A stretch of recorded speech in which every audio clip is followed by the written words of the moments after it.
Challenger South Asia split two playoffs में इस lower bracket के मैचअप में दो टीम्स, एक को मिली है जीत, दूसरी जो है वो जीत नहीं पाई है, and they still have eyes on that $100,000 prize money. So who do we have today? Well, ladies and gentlemen, let's get started with team number 1, bringing on stage True Rippers.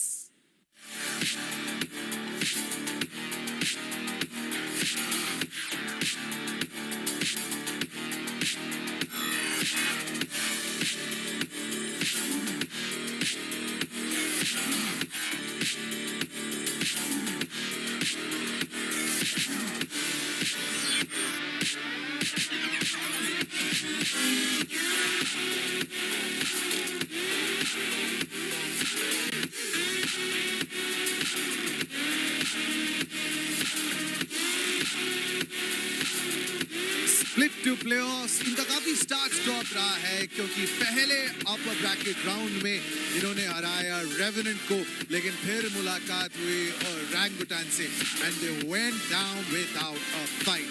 लेकिन आज this is your final opportunity, this is your final chance. If you're true rippers, are you की ये team, can they get back to winning ways after having forgotten what happened against orangutan? That is the big question they need to answer. लेकिन सामने ऐसी team है who are unknown to them क्योंकि अब तक इनकी मुलाकात ही नहीं हुई है. How are they going to stand up to that kind of unpredictability? How are they going to stand up to that kind of pressure? The coach is also out there. The target is on their back. But who do we have against them? Time to bring on team number 2. This is Reckoning.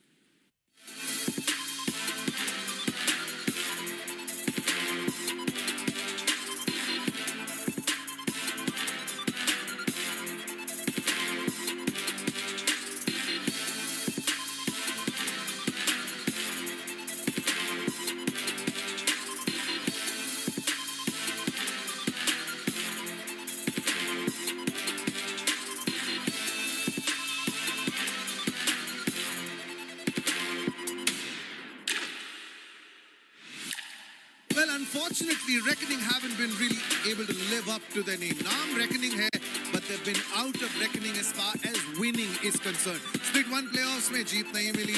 Split 2 playoffs में वो जो पहला round था, उसमें इन्हें हार मिली, which is why they find themselves in the lower bracket. यहाँ पे आज सामने True Rippers है, जिन्होंने जीत का स्वाद जो है वो चख लिया है, but Reckoning के लिए time is running out. अगर कुछ बदलना है, तो the time is now. क्या वो ये कर सकते हैं? That is the big question that not only their fans are seeking answers to, but I'm sure the team is too. सारी अलग अतरंगी चीजें करने की कोशिश. So there you have Ant-Man. They lead all the superpowers, mind you, to get back to winning ways. Coach भी आ चुके हैं. So unfortunately, we're not going to call Ant-Man right down to the middle. It's time to get into the captain's corner. दोनों IGLs को बुलाते हैं. So are you, Harsh, if you both can join me? All right, boys. This is the first time that you're going up against each other. I mean, we're talking from day one of the tournament. How are you looking at this matchup? After what I've seen today, yeah, it's pretty good. It's gonna be exciting once the audience sees what we're cooking. Yeah, no matter what happens, RU doesn't stop smiling. Now, आप लोग भी पहली बार मुलाकात कर रहे हैं, and वो भी split 2 playoffs में. Like, imagine it's your first date, and whoever loses goes home. So, इस matchup में, what are the pros and cons of True Rippers for you? Actually, yes, first time हम लोग का, but हम लोग कुछ ज़्यादा सोचने नहीं वाले कि सामने कौन है क्या कौन नहीं है. हम लोग अपना गेम खेलने वाले, जो हम लोग ने बात करके आए हम लोग ऑलरेडी. Yes, डू और डाई है. हम लोग अपना 100% देंगे. You guys had a phenomenal group stage, but then you won that first game in upper bracket round 1, and then you ran into orangutan and they smashed you. What happened there? Everyone fell apart basically on the individual basis, but now we're here to bounce back and show that even if it's against our odds, we're here to show that we can win.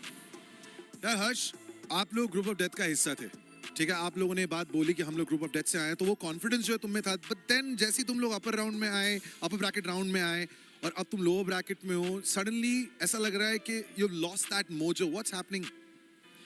तुम्हें याद रहेगा group stage का पहला match हम लोग ओरेंगुटन के सामने हारे थे, उसके बाद हम लोग ने तीनों गेम जीते थे. ये हम लोग का वही सेम प्रोसेस है. हम लोग वही सबसे सोच रहे हैं अभी. यस, डू और डाई. हम लोग स्टेप बाय स्टेप करेंगे, एक ही गेम को फोकस करेंगे. अभी आगे का नहीं सोच रहे हैं, स्टेप बाय स्टेप जो भी है. All right. The great man Krat sitting back in the studio, he said something very interesting. He said तारीफ भी मिलेगी, गालियाँ भी मिलेंगी if you're Kaizen, which means you'll get the applause as well as the brickbats. His inconsistency, is that a sense of trouble? For us, no, since we've noticed it a couple of times already. But now we want him to show his full potential now, since it's a do or die for us. So, yeah. Okay, and जो same situation इनके साथ है, deadly के साथ भी हो रही है, वो थोड़ी सी इनकंसिस्टेंसी, उसका सोल्यूशन क्या? What's the solve? एक्चुअली मैं इनकंसिस्टेंट नहीं बोलूँगा उसको. यस, लास्ट गेम वो नहीं परफॉर्म कर पाया, बट हम लोग उसके ऊपर पूरा 100% डिपेंड नहीं रह सकते. हम लोग को एज ए टीम आगे बढ़ना है, तो हम लोग ऐसे ये नहीं सोचते कि डेडली अगर मारेगा तो ही जीतेंगे. हम लोग ये नहीं सोचते. Yo, Listen, I know I'm playing mediator, but you're going to get against each other. You're going to go up against each other. Is there anything that you want to say to each other? Let's have fun. Let's show what we were cooking today, and good luck for the best of us. आर्यू तो विनम्रता वाला episode पढ़ रहा है अभी. आप क्या कह रहे हैं? मैं बोलूँगा बेटर वैलोरेंट देखने मिलेगा तुम्हें. जो बेटर टीम है वो जीत के आ जाएगी आज आगे. I don't need to translate that. The better team wins, right? Thank you, boys. Go join your teammates. Boys, तुमने सुन लिया. यहाँ पे उतने shots fired नहीं हुए हैं, लेकिन there is an undercurrent of tension because one of them is going home. Back to you guys. Well, thank you so much for that throwback. But yeah, we saw Ant-Man over there. I thought we were going to be seeing something from Flabbin this time. But no, it's Ant-Man. I guess the entire team of Reckoning is a Avenger. You know, they're Avenger. Slowly and steadily as the tournament keeps on processing on. If Reckoning Esports is going to be continuing their journey, I'm pretty sure every single person in that squad is going to be cosplaying. Exactly. We already saw a Thor cosplay once from Flabbin before. Now we see an Ant-Man cosplay from Trist. He's dancing. I'm just curious about who's gonna pull off the Iron Man, the Captain America, and everyone. Oh. Maybe even a little bit of Spider-Man. You know, I just watched that movie yesterday. It's quite cool. Hey, he's beating up Trist, man. Why are you doing that? I guess Thor isn't really a big fan of Ant-Man at the end of the day. We found out some new stuff. They both are funny, so you know. Guess. But yeah, jokes apart, as we do move on forward towards this matchup, we're getting an inch closer to that map veto. That's what we're here to see, how the map veto is going to be looking like. As Reckoning Esports going to go for the first ban, and True Rippers with the second. I really want to see what Reckoning Esports is going to be banning out. And yeah, they're going to go ahead and ban out the map of Split, where True Rippers is one of those teams that try to pull off some shenanigans. Last time we saw them, and then True Ripper instantly is going to go ahead and ban the map of Fracture. Reckoning Esports for the first pick, and it's going to be Bind. Oh. All right. Now, this is quite interesting. I didn't expect Reckoning to select Bind right off the bat. I thought that they would probably go for something along the lines of a Pearl or something. Oh, never mind. I also expected Lotus to be one of those maps which Reckoning can pick up, but if True Rippers are the ones who are going for it, it sends a loud and clear message. They are aware that both these teams are quite comfortable on this map, so for True Rippers to actually continue picking Lotus as if nothing is wrong, they really must be prepared for this one. Yeah, that really gotta be though, right? Considering, as you said, True Rippers, for them to just go ahead and pick up Lotus once again, it really does raise a lot of questions too, but it can also raise another sense of security, is that they're probably ready for this entire matchup for a reason that they've picked Lotus. But let's see, we've got a lot of questions lined up, and I'm pretty sure these players are going to be answering all those questions with their gameplay, as Bind is going to be the first map inside the entire series, and True Rippers is going to kick things off in defense, and Reckoning Esports on the attack. This is going to be quite a match, ladies and gentlemen. Now, because Trist pulled off the Ant-Man cosplay, I'm assuming he might just pick up another trans-dimensional warrior as his agent in this map. Never mind, he picks up the Brimstone. I was hoping we get to see a Yoru. That really would make some people like Trist happy, but oh my god, Arena comes out. I'm starting to think of this as more along the lines of a Paper Rex cosplay, you know? We did see Arena and Sky pick up from Paper Rex in the VCT Pacific Playoff Grand Finals on Bind. This is the exact same composition, and Techno goes for the same thing. Wow, okay, we're seeing Arena being pulled out. By both the sides! Yeah, I'm really excited to see how this one's going to be panning out, though. I mean, Reyna, it's had a competitive pool. As you said, it's been played once in the past, but still, I'm quite skeptical about that character in general and how much value it can provide as a duelist. Yeah, if you're able to find kills, then of course it's going to give you the maximum amount of value, but for that, you will actually need to go really aggressive and get those kills. On the other hand, though, as we are going to move inside the map of Bind, and yeah, Harbor being pulled out as well. I'm really interested to see how this lineup's going to be playing out on the map of Bind. I mean, the first Reyna pick, it surprised me. I'm not going to lie. But the second one as well. And I'm starting to now wonder, did both these teams watch the same damn match and pick up the inspiration from it? I guess Kazan's a little bit more prepared for this one. But the moment I say that, Hoya takes his head off. That's a very good initiation. Indeed it is. Two Rippers, now they're starting to get just pushed on from all the angles as Voya as well is able to get one underneath his belt. Able to sweep one under the rug. Techno too now from the back line is going to get the flank activated.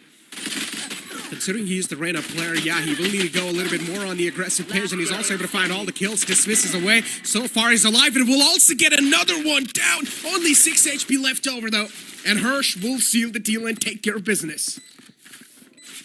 Good crunch from Reckoning Esports. They literally ignored all the controller utility that True Rippers had put up and just went for the A crunch instantly. Wimp had deployed Sky Smokes towards A Shaw. There was Harbor utility plays towards Bath, but none of that mattered to Reckoning Esports. They just went all in, guns blazing. As soon as they got that first kill, they knew they had a very little amount of time to make that momentum swing happen before the rotations for True Rippers arrives. And that's why they didn't pump the brakes at all. They just continued going. But this time, True Rippers, they respond with a 5-man stack towards A. I'm starting to feel nervous, Necro. Oh, the short in the close range, and Kaysen's going to be the one to take it. But this time, it's steadily 10. Not falling for that trap anymore. Kaysen being shut down. But it's complete fine. Still an anti-eco. So it's not going to hurt at all. Even if True Rippers are not able to find a single kill right here. But still, it's all about the ultimate farm and how the opponent team's able to prioritize those kills if they do want to get ultimate on one of the players quickly enough. So he needs to go on the opponent's face as aggressive and get those kills racked up. But so far, even Reckoning, they're just playing it safe and sound, playing for the post plants as Flabin's got a lot of players approaching. This time he's not going to fall back. He's just lining all of them up. Nicely done. But it's Hirsch actually able to get all those kills. Oh, he stole it away, huh? Keep that fire. Yeah, both Flabin and Hirsch just stealing away the wins from True Rippers.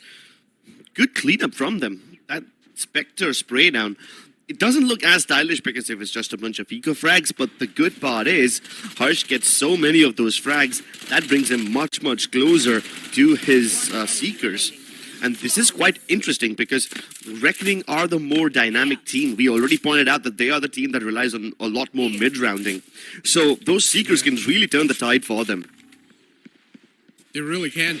And you can see Flabin, all he needs is 2 more points. And even he will get his hands on the Reckoning. And even Hirsch, 2 more points needed. So yeah, once again, Delete hit on that aggressive page. Already on the B site. No one able to find any sort of answer to that. But this time it's Disrupt. Able to get the first kill and also able to flick down on the second player. Disrupt with a 3K. Just disrupting this entire push. But then you've got Trist as well. Just shining back in the action. It's a 2-on-3 scenario. And it's doable. It definitely is doable. Flabin, though, he's going to make things a bit harder. He's now stuck, though. He was supposed to play on the back of his teammate, Util. But now he's left to his own devices. And because of the cascade, they've already figured out where he is. But they all face him at the same time. Almost had the spray down of his lifetime. But RU saves the day. But that's a really good bonus round. They managed to take off 4 guns. That's insane. Now, True Rippers in the upcoming round, they're going to struggle so much considering now Reckoning Esports is going to be the one to have the weapons advantage. A solid bonus round done, and they also have to gotten their hands on the Reckoning. And to get the Seekers online, all they need to do is feed 1 ultimate orb to the sky. Exactly. But I like the approach from Reckoning Esports this time, even though they lost the round. They used the high tide to bisect the site in half. They jump inside from hookah, they clear out the back of site first, and only after that area is under control, they use the Leer to peek ahead of the high tide to clear out elbow. Now, of course, it didn't go as planned because Disrupt was an absolute monster over there.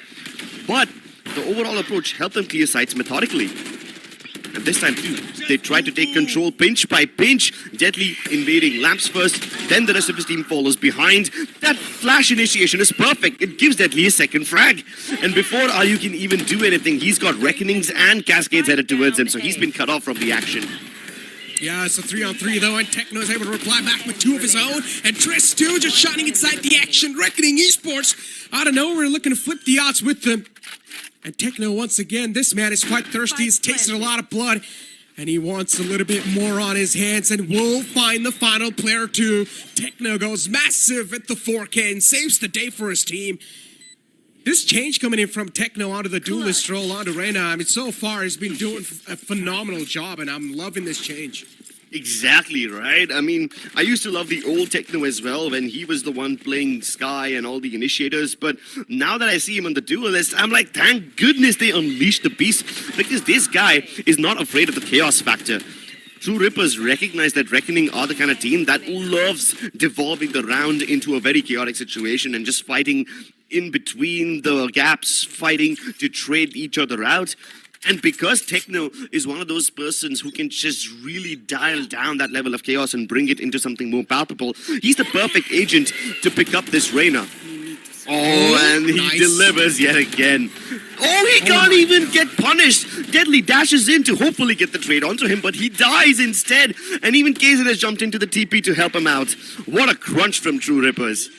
Yeah, this is a prime example of deadlock. Techno able to get the trades, then also return back with one. Kaizen's got his teammates back. Nicely done. True Rippers able to shut down anyone from Reckoning Esports. But this time it's a little tough to clip the wings off the opponent, but it's fine when you've got Flabin, the Thor himself, underneath your belt, and he will save the day for his team.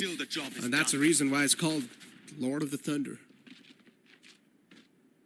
Just swings that Mjolnir, hits him in the face, and he brings it back. I really thought True Rippers had this round in the bag, you know? That double kill from Techno, the failed punish onto him as Deadly 10 dashed in to get that trade, still wasn't successful. And even Kaizen jumping in. At that point, I really thought True Rippers had everything they required to win. But then comes Flabin himself, the man wielding the lightning. He delivers justice, and he does it swiftly. Fire round. Sorry. And you can't deny the fact that so far this game has been like all over the place. It's Exactly. really tough to say. It's really tough to say which team's going to win what round, even in the mid-game phases, because you never know which player's going to go absolutely heroic. Mid-round phase? Bro, there is no mid-round phase. There is no mid-round phase in this entire game. We've seen fire rounds so far. The fighting begins and it ends within the first 30 to 40 seconds. There is no mid-rounding. There are no rotations. It's just brawling upon brawling upon brawling, straight up. That's the flavor of this game. And you know what? As chaotic as it might be, as difficult as it might be to comprehend, I love it. Try not to get shot. And that's how you got to play with Arena, though. That's the only way you're going to get the maximum value squeezed out of that agent. Good Lear, though, this time taking the fight against their opponents. It's Kaizen, and then also pulls out a showstopper. Value is delivered by Kaizen. He's done his job nicely. Even Techno with a backup, able to line his opponent. Nicely done. But still, Techno would argue these two players are going to be a massive pain in the foot for the opponents. As Reckoning Esports, they've got the upgraded weapons lined up, and a good shot from Deadly 10 to take care of Aryu. Gets rid of him from the game. Techno still with the Sheriff in the hand. Not able to land that shot just quite yet. And Flabin, he will take care of business. Flabin, always the stoic, staunch man who stands tall at the end. This guy, if it wasn't for him, then Reckoning Esports would have faltered a long time ago. You see the way True Rippers initiate, and it really just turns your feelings in a matter of seconds, right? At one instance, you notice they have just frenzies and shorties, and you think, yeah, they're probably not going to do much. They just satchel in and hope to get a cheeky frag. The next thing you know, Kaizen's pulled off the showstopper, and that's when you really start to feel concerned. But despite that aggro play, and despite the number of kills True Rippers are able to get, Reckoning somehow stabilize. Flabin and Deadly, they make this one work. Yeah. Good Lear once again. It's going to force Kaizen back, and he pulls out the shorty. Just waiting for the opponent to push up close and personal. It's an equal trade from both the sides, and even Trist is able to deliver one.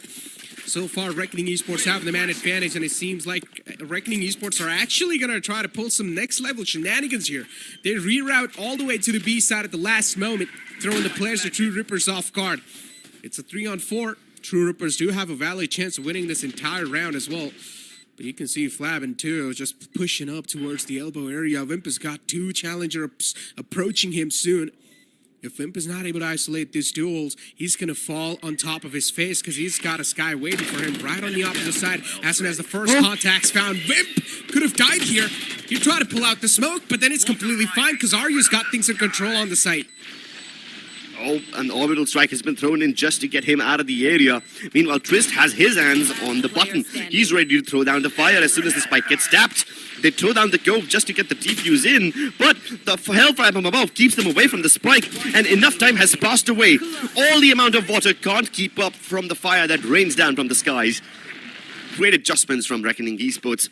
In the last few rounds, we saw True Rippers taking the aggressive stance, going and pushing inside, but this time Reckoning start things off on the front foot. They hit the A site with brute force, and then True Rippers respond by jumping into the teleporters from B-Long and coming to its bat. At that point, True Rippers realize, hey, at that point, Reckoning realized, hey, you know what? We can't really take A anymore. Let's jump into the TP ourselves, head towards hookah. And after that, they just got the plant and played their post-plant posies really, really well. While everyone else fought inside the site, you had Trist holding backwards just with his util. Oh, Empress popped. And Deadly 10 once again looking to get real aggressive and personal against his opponents. Good trade from Boya to Reckoning Esports. They really have got each other's back, but there's a shotgun, and it's going to be Bucky. Kazon was able to get one, but he's not going to be able to get the return frag onto his opponent. And yeah, Reckoning Esports once again, a clean sweep onto the opponents. Make sure to follow my pack in. They'll lead us right. And that's what happens when you have two aggro, hyper aggro duelists. The combination of the Leer along with Harsh's guiding lights is making it nearly impossible for True Rippers to hold the standard angles. Unless they're pushing aggro inside themselves, they can't hope to hold truck, they can't hope to hold this Radionite box. And you see one more thing that I noticed from Reckoning Esports, the high tide came in late.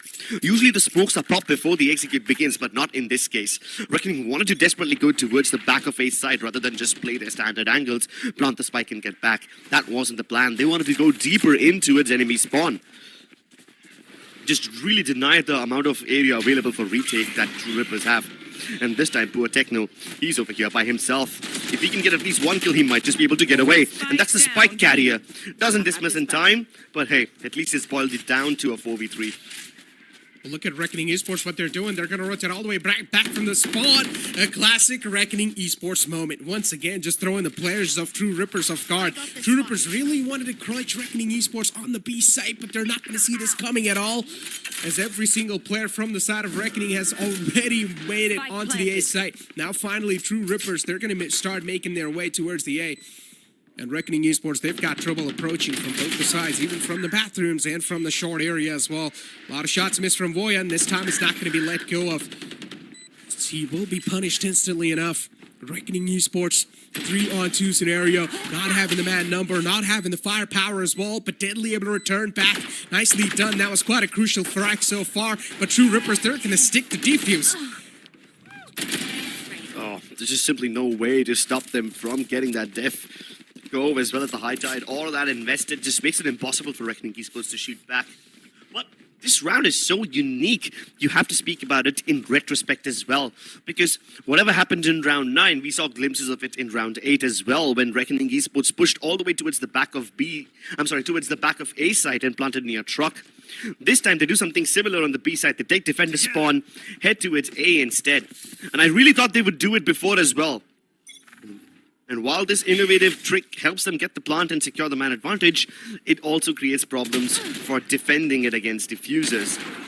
And that's when True Rippers thrive. Oh my god, they don't just thrive, they're trying to drive them out of this site. Somehow, Deathly 10 survives that onslaught, but Techno cannot. At least he takes one down before he bites the dust. Meanwhile, Voya is fighting a whole different battle towards the A site.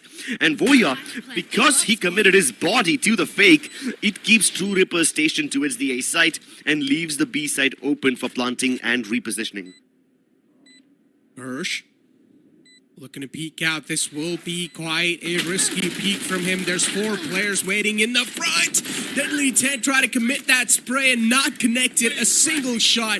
Swift moment indeed, an awkward moment too, but a good reckoning from the side of Reckoning Esports. But unfortunately, Flavin's not going to be able to stay alive to see another day. And well, it's all left down to Hirsch, and he will be dealt with too. True Rippers, so far, able to get the momentum swinging back into the action for them. And I think the reason why they're able to get that momentum back again is because they just calm the hell down. You notice the first 4 rounds of the game, everything was so chaotic because True Rippers are actually pushing out. They want to fight Reckoning Esports really, really hard.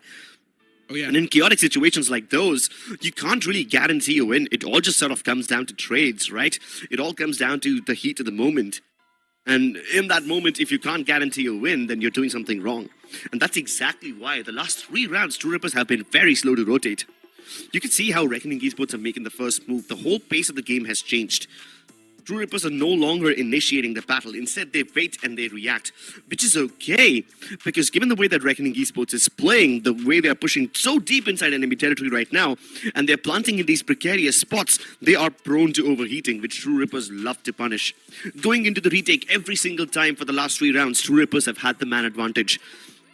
And they don't even need the man advantage to begin with, right? Because Reckoning, they're not the kind of team that is just going to hide in a corner and just play for time. Nope. They are actually fighting back even in post-plant positions. So that's the kind of team True Rippers know they're up against. All they have to do is make sure they stick together and win those battles out. Because Reckoning will give them an opportunity. True Rippers just need to seize it. Speaking about seizing an opportunity, this is where another opportunity will be given away to True Rippers.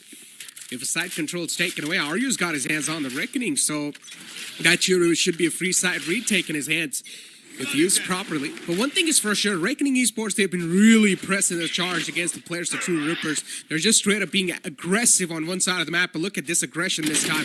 This time it's from the side of True Rippers, and it's going to work out in their favor, as Hirsch is going to get dealt with right off the bat. But considering it was a push from completely one side of the map, Reckoning Esports, they've found themselves the A side completely free. And Tristan's over here to catch anyone on the flank. He does get one, but not able to get the second one in return. Still the man advantage in the hands of True Rippers, and that one single man advantage can mean a lot. But Voya can also find a flawless timing if used properly enough, but this guiding light should give it away. True Rippers have been consistently finding the man advantage in these retake situations. They even have the information onto Flab, and they just need to find Deadly, but they can't. They both play the timing really well. It's only Audio who's able to get something done. The clock is ticking against them, and so are the odds. It's all up to Voya now, but he can't win the duels. True Rippers this time, once again, find success. And I almost had to eat my words. Oh no! It still pulls up. 0.02. Last round in the What? half. Way too close. Way too close. And that too, let me tell you what exactly happened over there. So you saw that cove being placed, right? So he thought that there's a high chance that the spike is going to be inside the cove. So he went in this cove, and I saw him wait there for like a solid second. And then he ran in the front. So I think so. Yeah. That was something that caught him off guard, but I'm not exactly sure. I had to eat my words over there. Before the tactical timeout, I said that True Rippers are pumping on the brakes, but then they just go in for a massive 5-man rush down towards B-Long, and this time they're aggro fighting towards Hookah. This is dangerous. Oh, Disrupt. Always dodging the fire, always dodging the heat. Somehow, both the orbital strikes are invested. But the first one doesn't get any value at all. True Rippers had to send an orbital strike of their own, but they didn't need the orbital strike. They just got all the kills by just their gunplay. Voya looking to make an impact over here as he bravely dashes inside. Good stuff! Even dismissed across his safety, but he can't win the duel against Gazen. Switching sides. Well, here we go. The first half, quite a quick one, I'm not gonna lie. Such a quick first half. I know, right? I mean, look at fights like these, where it's just an absolute chaotic start right off the bat, and you see the kills fall in one after the other. It's even tough to keep track of what's exactly going on the map. But ladies and gentlemen, yeah, that was it for the first half, a 7-5 half, which is quite a solid one. And I'm really excited to see how things are going to be looking like in the second half. And considering, as I said, Reckoning Esports on their attack, usually they would try to stick together as a 5-man unit, and they would try to push a site right off the bat. In majority of the rounds, we saw that, and whenever they try to do that, it actually sort of worked out, and they were able to get in the site or breach in the site perfectly and easily enough. Ladies and gentlemen, but one thing is for sure, even for you guys, and a good news too, all you guys need to do is scan that QR code, and you guys stand a chance to win that Philips One Blade. With that being said, it's time for us to push to a short break. Don't go anywhere. We'll be right back. Hit for my weed, I need my aid. This life is real, can't play pretend. Came off the beach, I get it in.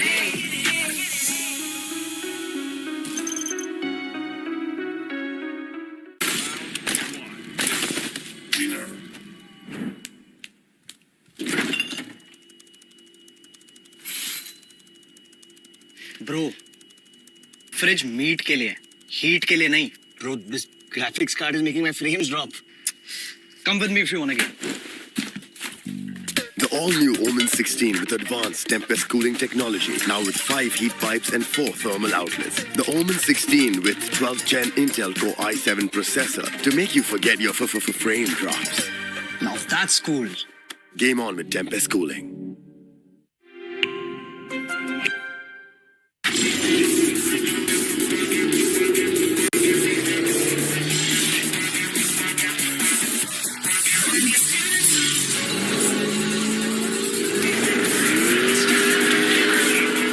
Presenting Hyundai i20 N-Line. It's time to play.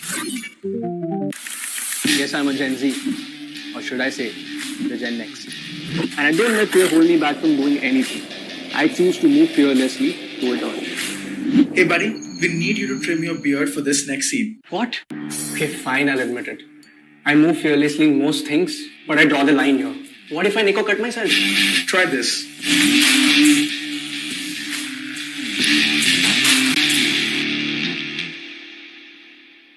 Phillips. Can't feel my wings. I need my hands. This life is real. Can't play pretend. Came off the bench. I get it in.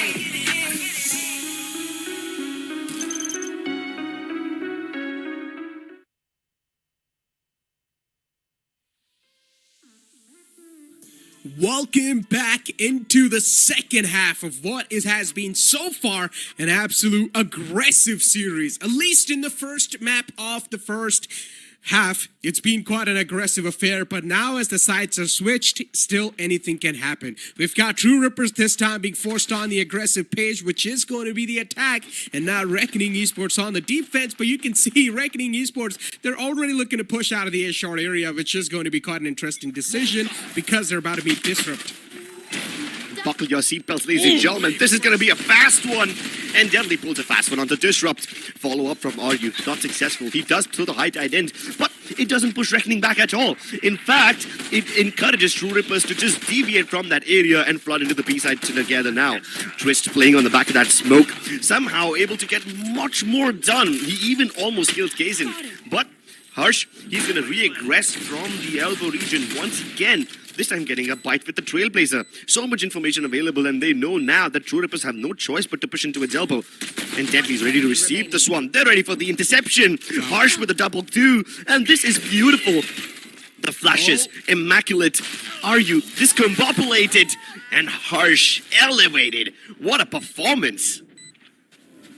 Reckoning Esports able to sweep that round under the rug, even though they have a lead. So that means True Rippers now they're going to have a huge pressure building upon themselves because 8 rounds already on the board. Upcoming rounds going to make it a 9, and the chances of the opponents winning are quite high. But I'm not going to lie, recently these anti-eco rounds as well have been quite a tough one to win. We are seeing quite a lot of those thrifties being pulled out, and we're seeing Kazan back on the shorty.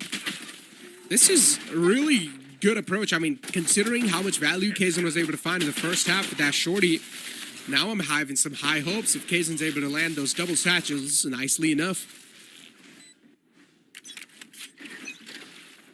We've been missing those satchels now. I don't think in that entire first half, we didn't see Deadly dash in to do any of those crazy shenanigans. But he's doing plenty of those now. And speak of that, Deadly's already started things off on a great note. Just handing out haircut right off the bat to his opponent. Not even giving him a chance to redeem himself after that one. But a good flash. Gonna force Woya back, but he still somehow managed to stay alive, but not anymore. Disrupt got his hand onto that. Nicely done. Bloody hands. Disrupt wants to get the spike planted too. He knows there might be a spam coming in, so that's why that was a fake tap. And I like the thinking behind True Rippers or what they're trying to replicate over here. They've only got guns, but still, they've only got pistols in the hand, but still so far, they're able to show quite a lot of resistance against a team that has got some guns. And so far, True Rippers too, utilizing the maximum amount of brains, even once again going for the tap, and Vol Disrupt able to also get the traits down. Reckoning Esports, they cannot really afford to let the traits go just like that because the opponents now have finally got their hands on the Spectre. Yeah, and they were waiting for RU's util to come up. They knew that there will be spams and invasions. That's why they were hesitating to plant. 30 seconds left. And yeah, sure, their plans worked out. They wanted to bait the fights out, but they need to win them too, and Disrupt wins it. Oh my goodness, what a way to isolate. Here. Spike planted. One enemy remaining. Launching smoke. Stim beacon here. Trist and Wimp. One-on-one situation. Both are Brimstones and controllers of each team. They've got a lot on their shoulders, a huge burden, but unfortunately for Wimp, he's only got 23 HP left, and all it's going to take is one single bullet to the body to seal the deal. And that's what he does. Reckoning Esports barely able to get that round secured, and I literally just mentioned before this round even started. Recently, these anti-eco rounds have been really tough to sweep under your rug, but somehow Reckoning Esports have managed to stay alive and get that one underneath their belt. But I really want to know if they're still going to be going for the bonus round or not, and I think so. The answer is probably going to be no. You can see those light armors and Vandals and Phantoms on the board. You really do need those signature weapons if you're considering to give a tough fight to your opponent. But Deadly 10 with this immaculate start, it really felt like Reckoning Esports should have things under control, but then later on, things started to take a massive turn for bad for Reckoning Esports. But still a solid round from True Rippers, considering they have denied the entire bonus round for the opponents. So Reckoning Esports, now they're going to be thrown onto their feet. On the other hand, you can see even Deadly Tens pulled out the operator. That can be a massive surprise, an astonishing moment indeed for True Rippers. Let's see how they're going to decide to deal with that. And I guess the best way to deal with that is just completely avoid it. And yeah, they are starting to make their way towards the B site, but there's a crossfire being set up by the players of Reckoning Esports. Good leader, but it's not going to matter. Aryu with that shoulder peek will be able to shut down anyone that stands against him. And this time it's Warrior up. Techno able to get the second man down too. This should be an easy B site. Take in the hand. And now Flavin left all by himself in the close quarters to try and do anything to stop this take. Flavin pushing up close and personal against his opponents, but he's got a massive wave approaching him, and Disrupt's going to be keeps on pushing forward as it's Reyna's best thing to do. If you're Reyna, gotta take those duels, gotta challenge him, and that's what he's trying to do. True Rippers easily, they've got things under control. You can see Deadly 10 still is all the way in the back because he does not want to risk his operator at all. That can be their win condition. And he makes sense too. Why does he not want to commit to this retake at all? And Deadly 10 once again left the last one on the naughty list. I highly doubt True Rippers would want to punish this guy. So Deadly 10 should be safe and sound. Should be safe and secure. Just trying to jump spot out. Deadly 10's position compromised. I'm not a huge fan of what's going on over here. This is so shaky. This is so bad, but a quick shot's on a whip. Oh, this is classic Deadly for you. Unfortunately, Deadly didn't even get a chance to activate his operator. But finally, when he did in the final moments, it was a little too late. As now we've got 6-9. True Rippers finally able to get that one single round in the second half. That's the first round in the second half so far. Can it be proven as a momentum breaker? I highly doubt so. Right there. Hershey's got his Seekers ready. So that's a good news for Reckoning. He can use it to make sure where exactly the hit's coming to. And so far, it seems like True Rippers really do want to take this one just quick enough against their opponents. And already you can see True Rippers, they've breached in so deep towards the U-Haul. Flavin's on the other side of the U-Haul. He's waiting for anyone to overcommit, and as soon as they do, Flavin should be able to, to put the lead in his opponent's dome and hand out some haircuts. Warrior try to disrespect the smoke, and he will be dealt with too. Aggressive situation is not exactly working out for them. Kazin in the close quarters will deal with his opponent with the shorties. These shorties are really proving out to be a massive pain in the foot for a lot of these teams. And True Rippers so far, they're just able to clean up anyone from Reckoning Esports. Once again, things under control. And Deadly 10 with the supreme weapon, the golden operator in his hands. I highly doubt he's going to be able to get anything done. But yeah, these type of exit frags can definitely be added onto the list. But as I said, every time, whichever side Deadly 10's deciding to go, the hit's coming on the opposite side. So far, True Rippers have been successfully able to avoid that operator. And as I mentioned, that operator is supposed to be their win condition. And just because that operator's not really clicking that well, Deadly 10 is just falling on top of his faces. And Reckoning Esports aren't able to get any value out of that operator. 3 ultimates up for the opponents. Seekers, Orbital Strike, and even Bladestorm. But that one single Reckoning in the hands of RU can change the entire course of the round. That can be a free side take. Here. And so far, as you can see, as we've got True Rippers making their way into the B site from the B long. This time they're trying to think their path. True Rippers, compared to all the other rounds that we've seen so far, this time they're really trying to think what they're trying to make here. Finally, Deadly 10 gets an opportunity to strike with his op. And this time it's going to be the Dome of Kazan. That falls apart, just cracks his skull open with that bullet. And now he's trying to hold off the angle. Nicely done. Techno goes down too. Anyone that stands against that operator will be dealt with. And he's made a stark statement with it. This time, True Rippers try to do the same thing. They tried to hit a site with a full-on firepower, with a full-on unit. But this time, they get denied. Now it's all down to that one last man, RU, and nothing can be done with that because you've got an entire firing squad of Reckoning that will shut you down. 7-10 being the scoreline. As True Rippers managing to get 7 rounds so far. And instantly you see a tactical timeout being pulled out because so far it seemed like True Rippers were able to put a full stop to that momentum. But you're only able to put a full stop to them and make sure exactly where Deadly 10's positioned. If they're able to know where Deadly 10 is, they can pretty much try to avoid the op completely and hit the opposite side. This is the best way, and this is the best route True Rippers can take for a victory in these rounds. On the other hand, for Deadly 10 to be on the right place on the right time, it indeed is going to be a tough task, a tough, daunting task to be asked. Yeah, this technical timeout should definitely help out True Rippers on catching their breaths a little bit because this game's been so exhausting so far. It's been quite a quick one too.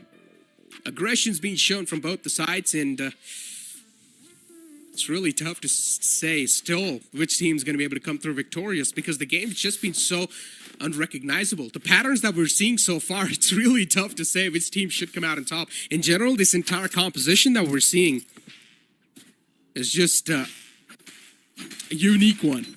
And it's surprisingly enough, it's quite a mirror matchup too. And we literally said this in the pregame segment too, that both these teams are one of the most innovative teams, one of the most experimentative teams, and they do not lack at all. They do not fear at all for making those experiments, but Trist shuts down Techno. Not away. True Rippers wanted to start this round off, but they've still got Kazan up and alive. Now, every single duty is on Kazan's shoulder to get his team that entry on the site. For True Rippers, this round is way much more than crucial. If they lose out this round, it has to be Ika in the upcoming. So this round's going to mean quite a lot for them. A good orbital strike should give them the entry on the site. Reckoning was utilized too to get them at least forced off the site so far. So True Rippers, no way they're going to be able to sustain that site take. Will be stopped so far. Wimp 2 able to get rid of Flabbin on the site. So that's a good thing. Deadly 10 once again looking to strike down with the operator. And I'm pretty sure Wimp knows exactly that there's a man in the back lines who teleported. But it doesn't seem like Wimp's interested at all in even challenging that fight. 30 seconds left. Wimp's got too many angles to take care of, even his back and his front. So Wimp's sort of confused where exactly to look. But soon enough, Wimp's going to get backstabbed, so Wimp needs to take care of his backline soon enough. Because Deadly 10 is, you can see on the mini-map, he's creeping and crawling his way out towards that area. And, well, out of nowhere, within a blink of an eye, it's going to be a wrap-up. My city needs me. I can. 11 rounds on the board for Reckoning Esports. One more read needed to make it a match point. So far, this game's been such a close one. And entertaining for sure. There. Do need a bit of moment of silence for True Rippers, considering the map of Find they had a massive hopes on. And it is the pick of Reckoning, so even if Reckoning do win this one out, I don't think so it's going to be that big of a shock or that big of a deal for True Rippers, considering they still have their map pick coming up in the future. But what worries me, that the upcoming map is the map of Lotus, where Reckoning Esports have proven themselves time and time. But as soon as I say that, Techno this time is going to take the fire against the opponents. Right off the bat, it's going to chop 2 players' bullets. And now you've got True Rippers once again having the side control easily in the hands. Deadly 10 able to get rid of the man in the close quarters. It's Woya actually who's able to land that bullet right in the dome of the opponent. And Reckoning Esports looking to fight back even stronger than ever before. But this duel of Shorty is going to be quite an interesting one as Woya comes out on top. And now Reckoning Esports, out of nowhere, they flip the odds with them.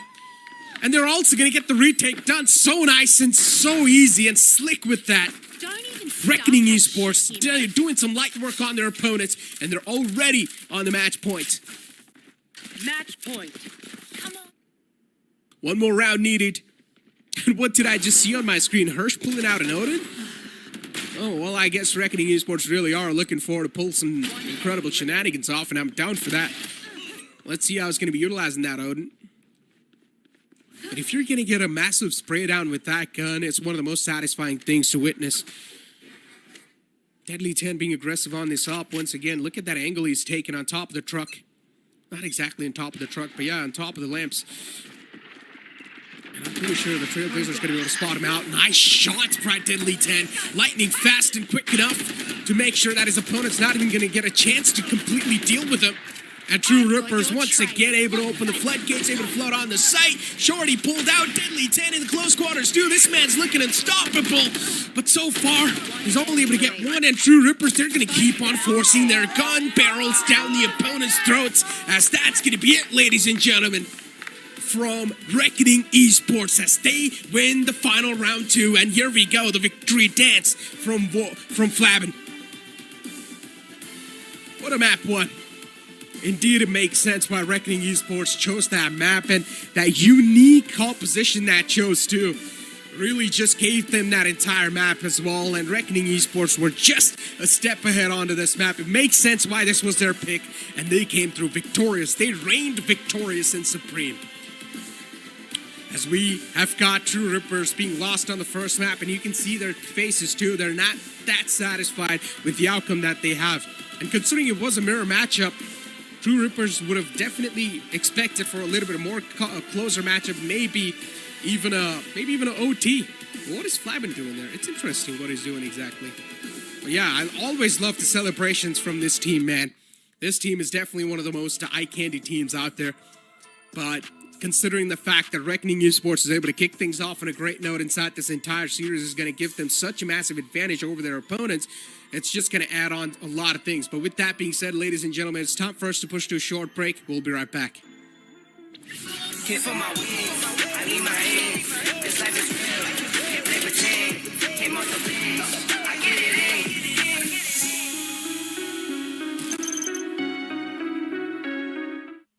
Feeling under pressure.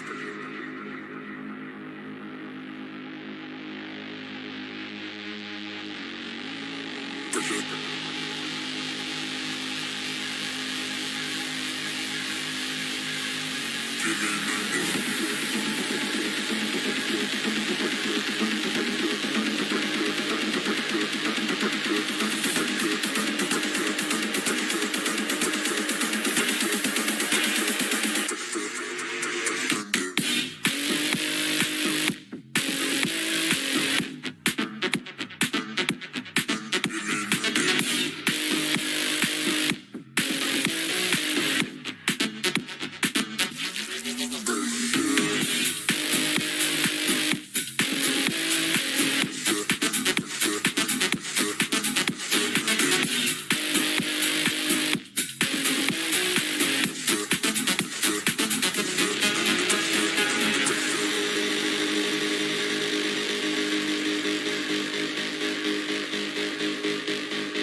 VCSA. I hope that we're going to be seeing Voya on some unique roles as well. But YouTube audience, welcome back to the second map of the VCSA of the series inside the elimination bracket. It's between Reckoning Esports and True Rippers on the map of Lotus, as we're going to move on forward and take a look at the Agent Select. And the Agent Select, as always, is going to be the classic one of the Harbor Viper composition with Deadly 10 as the jet. And if you do take a look at on the other side of True Rippers, they're only going to have that one single controller.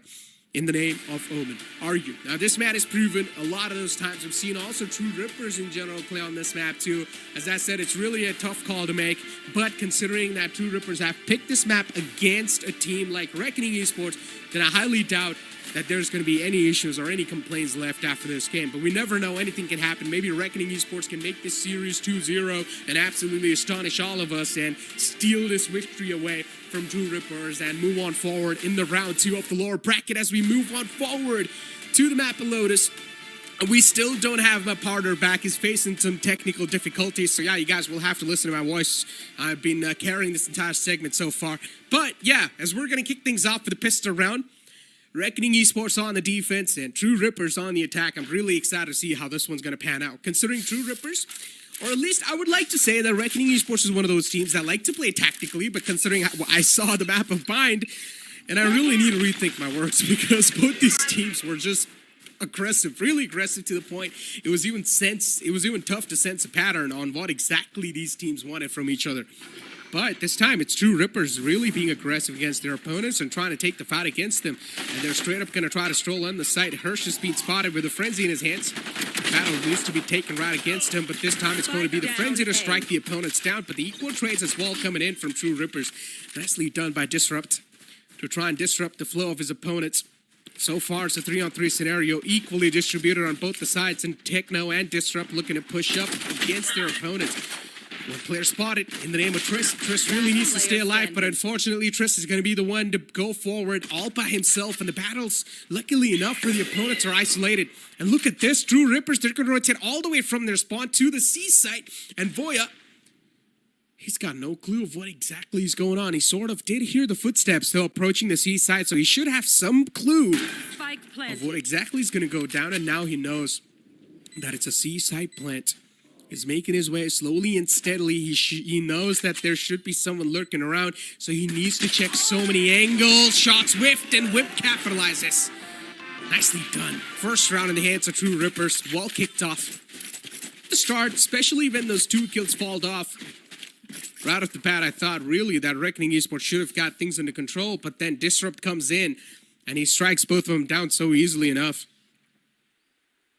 True Rippers able to get things rolling pretty nicely for them, having those Vandals, Guardians. They're pretty much going to have some light buys for themselves, as it's going to be an anti-eco for the opponent. You can never underestimate a team on the anti-ecos, though, especially because we all know anti-ecos can be some of those rounds that can prove out to be quite huge. This time, though, Reckoning Esports, it's them taking the aggressive note against the players of True Rippers, pushing up all the way towards Rubble. Deadly 10's going to catch a bit of hurt onto himself. He's softened up just a little. As Wim's going to back out. And he's going to play a little bit pushed back. Laid back. Going to let the game speak for itself. Wim deciding to fall back right off the bat. And on the other hand, it's True Rippers approaching to the C site. Reckoning Esports.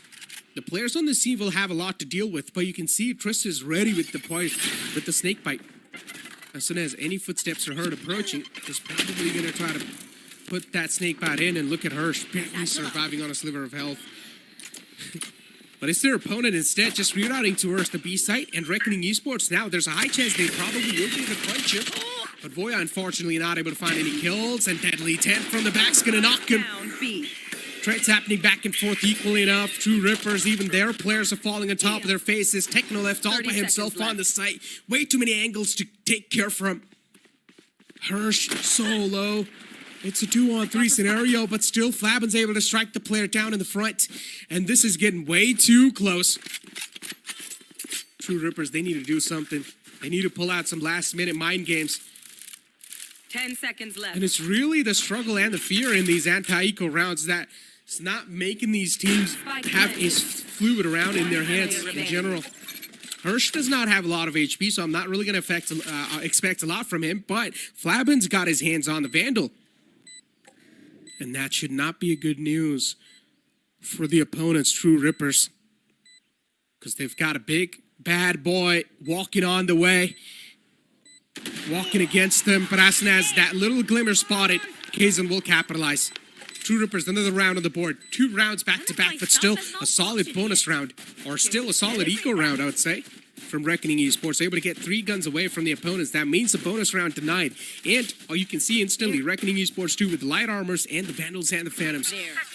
Signature guns out. Techno, though, is only going to invest into a Stinger. Interesting stuff. I guess they still do want to play on a bonus round. Yeah, True Rippers, they're not going to back out. Instead, they're going to continue to play on a bonus. They've got heavy expectations from this round. Let's see how much they will be able to get in general. Because of the wall, they've got no clue exactly how the players are positioned towards rubble. So True Rippers will need to approach quite safe and sound and carefully enough. Kazan with the short, he has pushed up so deep, all the way to almost towards their spawn, but he's probably going to take that control and be happy with it, not being too greedy. On the other hand, Reckoning Esports being forced to think quickly enough. Deadly 10 able to get that entry nicely. Wimp shut down, and now Kazan's got a huge wave of enemies just approaching him. This bonus round so far is not really working out that well for them, but Aryu is now left all by himself, and he cannot deal with the opponents at all. He falls down too. 3 rounds back-to-back, and Reckoning Esports doing a fantastic job so far.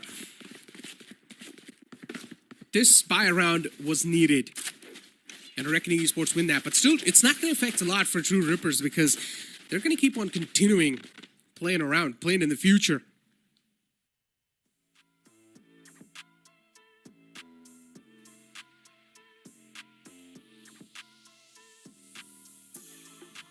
Technical timeout being called. So yeah, let's see what these talks are going to be coming out, because considering True Rippers, they had a good start. They had a good kick start for themselves. And now that Reckoning Esports is able to win that bye round, True Rippers should be questioning what exactly went wrong there. But still, it shouldn't be that much of a huge point of concern, considering the game's just started.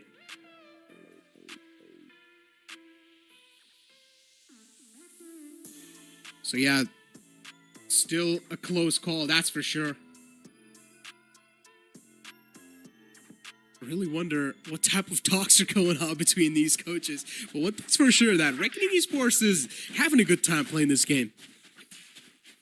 And why not? When you know that you've got a map lead, when you know the opponent isn't even able to do a lot of things against you so far, and in the upcoming game too, it seems like you have gotten the control in the hands. So that's all you're gonna need.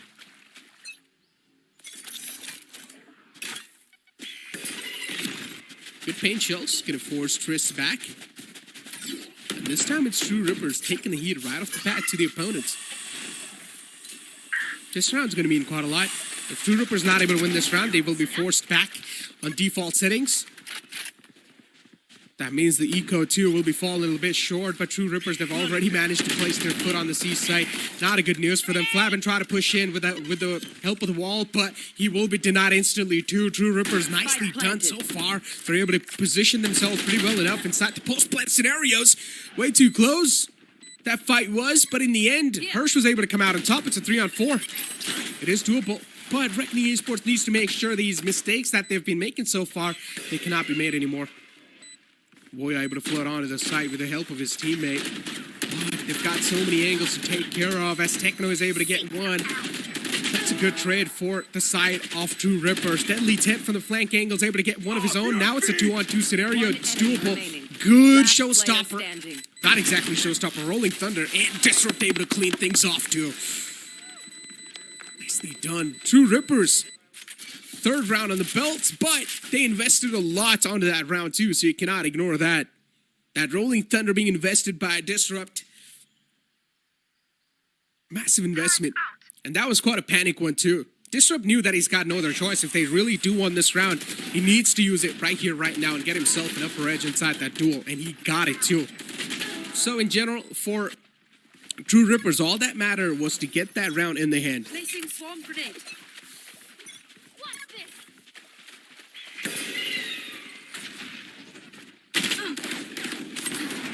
Deadly 10's position compromised. Shots caught. Kazan 2 in the back lines. Still massive question marks. Exactly. Don't know what to do. Are you once again outside B, just lurking around? Haven't found that spot just yet. 3-1 being the scoreline. Reckoning Esports only being able to squeeze that one single round in. And now this time, they are the one on the delicate situation inside the credits. While True Rippers, even they are quite humble when it comes to the economy. I've got your trail. And Voya able to kickstart things nicely. Showstopper used to gain some sort of map control and also some sort of space on the map. Nicely done. They've also gotten the A side control. Deadly 10 looking to do anything possible. Now this is where a desperate time, desperate measure kicks in. Reckoning utilized as well. So much space being denied for True Rippers. And now this is where it's an absolute mayday call being made. Chaotic situations all across the board, but in the end, it's Reckoning Esports all the time. Whenever it's looking chaotic, it's Reckoning Esports who've got things under control, and they're able to deal with it nicely enough. Another round secured for them. And now True Rippers, their economy is going to be shattered. An eco round from them. But with this eco round, True Rippers will also need to make sure that they should be able to hit as many bodies as possible to keep their opponent's economy humble. But this time you can see True Rippers, they're trying to push towards the C site. And the KJ setup is on the beat. As Crips likes to call it, it's a microwave setup, so it will be a tough task to pass on to the B site. But this, once again, it's True Rippers at least showcasing their presence heavily towards the C. Once they were able to get their hands on the C site easily enough, as Kazan managed to creep and crawl way deep into C. But I highly doubt it's going to be as easy as it was in the last time. Snake bites out. Trailblazer's going to be able to spot the first man and look at Kazan. He tried to take the fight against Triss, but Triss lands that crucial bullet onto Kazan's dome. And Kazan catches a haircut. As Reckoning Esports, they have managed to defend, or at least hold the grounds onto the C side so far. True Rippers, they will probably need to rethink their decisions once again, and that's what they're doing. They aren't really trying to force things just yet, but a good shot from Disrupt is going to soften his opponent up. Hirsch, way too low for comfort, only 17 HP left over. There's a Marshall in hands of Techno. Chris still on the opposite side, still somehow managing to stay alive, and he's going to spoil the entire sport for his opponent. Reckoning Esports able to get this round victory to 3-3, able to tie things up. This map of Lotus is going to be a close affair. I can already tell that. Even a Viper's Pit is available in the hands of Triss, so add on to that even more.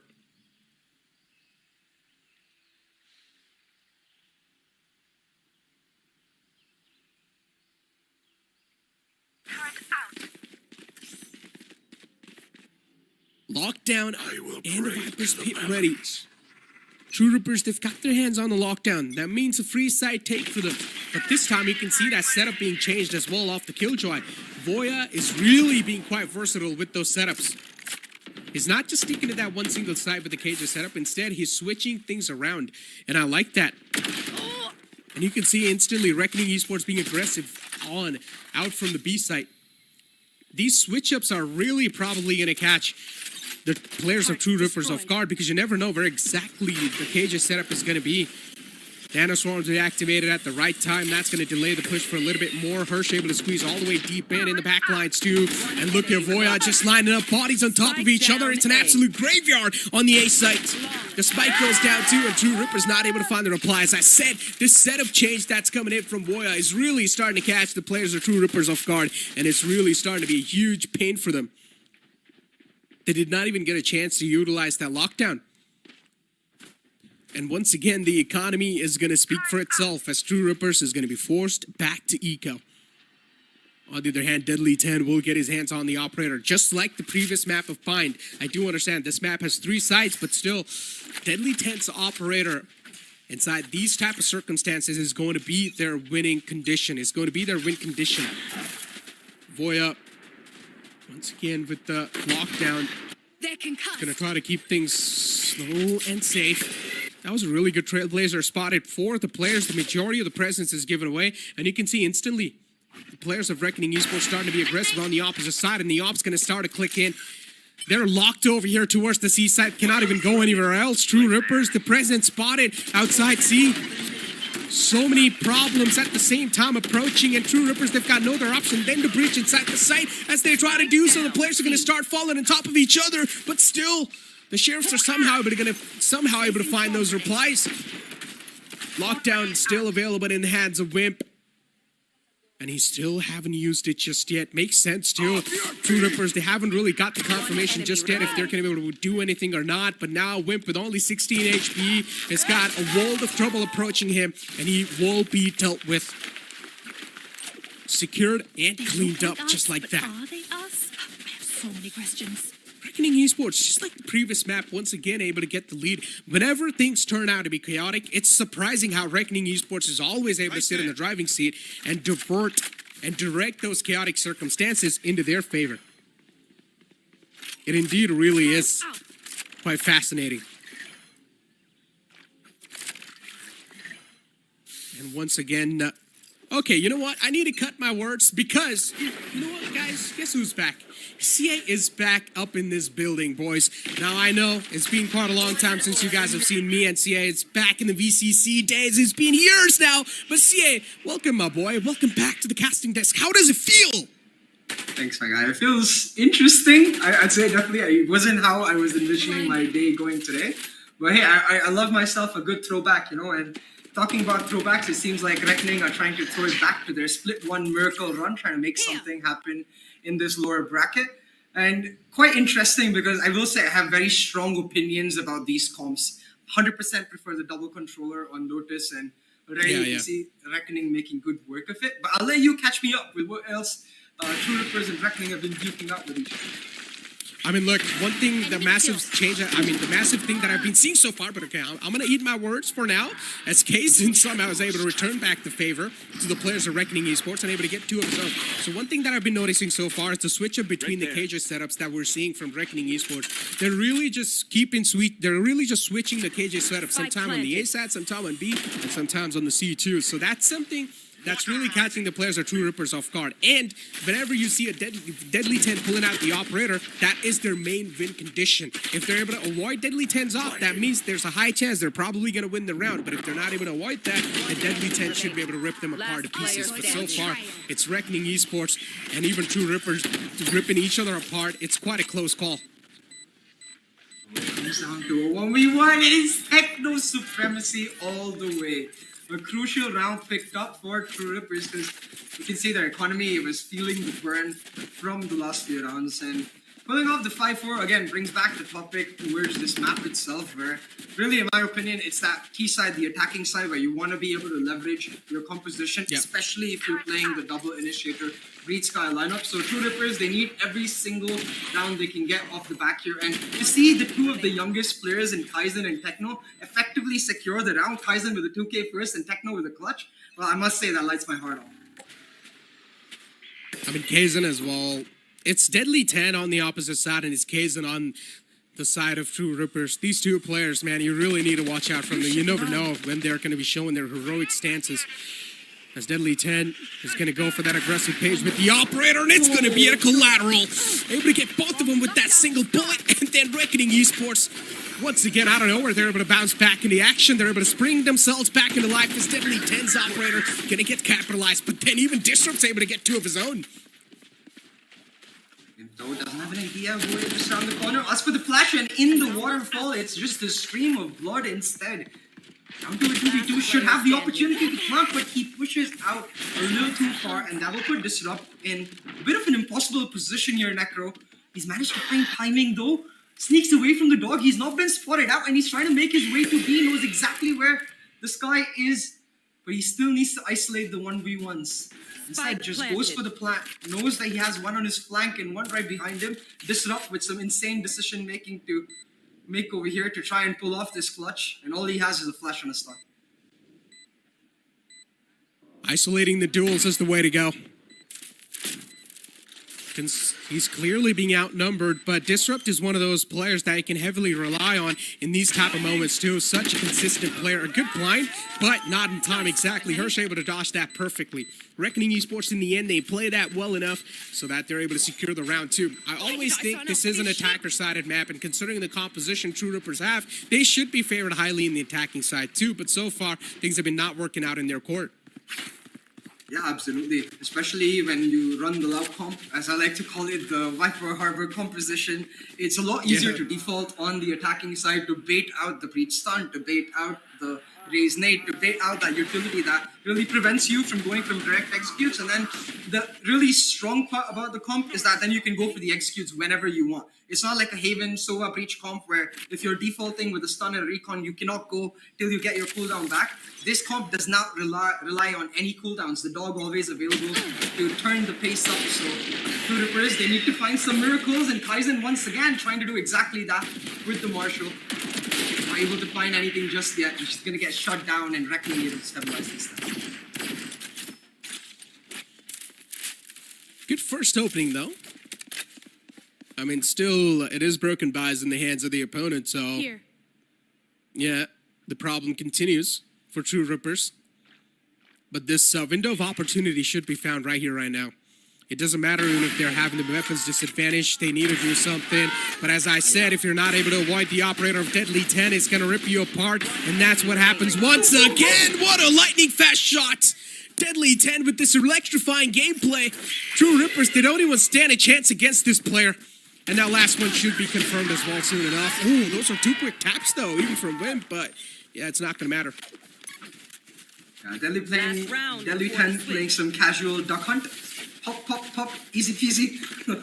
He's able to get himself a quick 3K and ensure the lead for Reckoning now with this 7-4 scoreline. Still, we always have known that 7-5, A4 can make the biggest difference, not just mathematically, but really I think at this point, considering the fact that it's a lower bracket run, it's all about that mental edge that either of these teams might have. True Rippers, but truly they're back against the wall, not just in the lower bracket, but also since they've lost that first map, they've got to make it count, and they need to start right here, right now. The Rolling Thunder, the Raise ultimate available, they're just going in for a hard execute, and look at Trist, he's stuck in the smoke, he's managed to catch them out, he's going to find his one, and they will thank their lords that all he's able to find his one, because now they get the site, they get the 2-for-2 trade, and in the 3v3 post plan, they're going to have to care for the fight.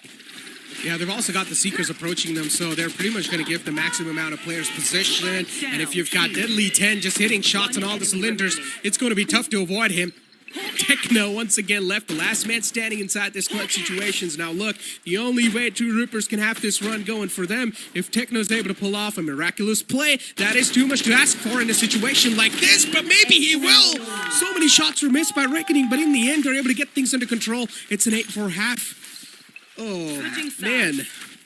My heartbeat, like my blood pressure just went up. I saw them almost lining up there, Reckoning, and I was like, oh no! They did not line up. It's all good. And essentially it means that Reckoning, reacting fast enough there, Necro, ensuring the flank is there, able to get it through. Yeah, exactly. Well, ladies and gentlemen, that's going to be it for the first half. We'll be right back with the second half after this break. Hit for my wings, I need my eggs. This life is real, can't play pretend. Came off the bench, I get it in.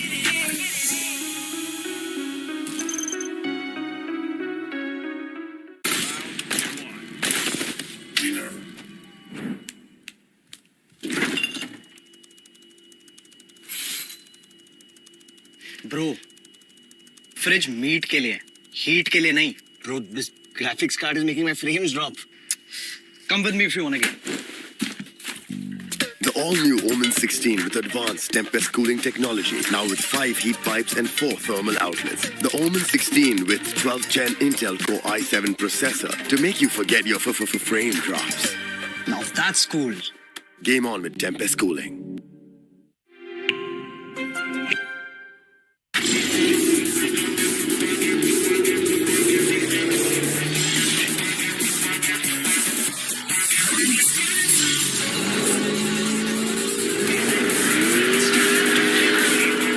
Presenting Hyundai i20 N-Line. It's time to play. guess I'm a Gen Z. Or should I say, the Gen Next. And I don't let fear hold me back from doing anything. I choose to move fearlessly to it all. Hey, buddy, we need you to trim your beard for this next scene. What? Okay, fine, I'll admit it. I move fearlessly in most things, but I draw the line here. What if I Nico cut myself? Try this.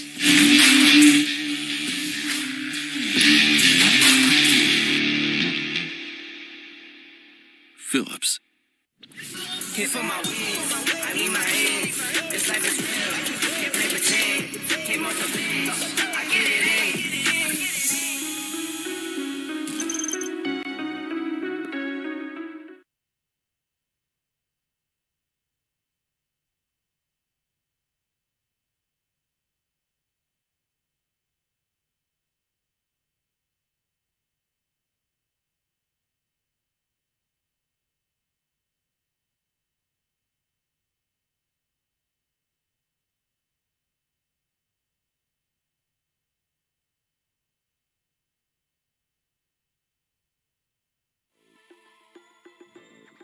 Welcome back, ladies and gentlemen, into the second half of this electrifying game so far on the map Lotus. Now, at least as we considered, or at least as we thought, that True Ripper should have a fantastic opening with the attacking side they have and also the lineup they have chosen for this map, but that's not the case. Instead, it's the opponent who have got a massive lead and a cushion for them. So it already seems like a date with destiny.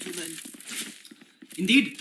And Destiny isn't exactly fair. Destiny rewards the ones who work hard, and that's exactly what Reckoning have to do right now. The match isn't over. Most definitely, they're going to have to make sure that they start off strong with the pistol, not allow that comeback to be facilitated. But True Rippers already, the idea of that double initiator, being able to force control, trying to take up that A-long, they have the double, but Reckoning, they're almost expecting this. We're waiting for this, going to use the Trailblazer to clear it out. Intel to deny. It's all about this fight, and True Ripper is able to hold on for dear life. They get that pick and force Reckoning back. That's a costly one.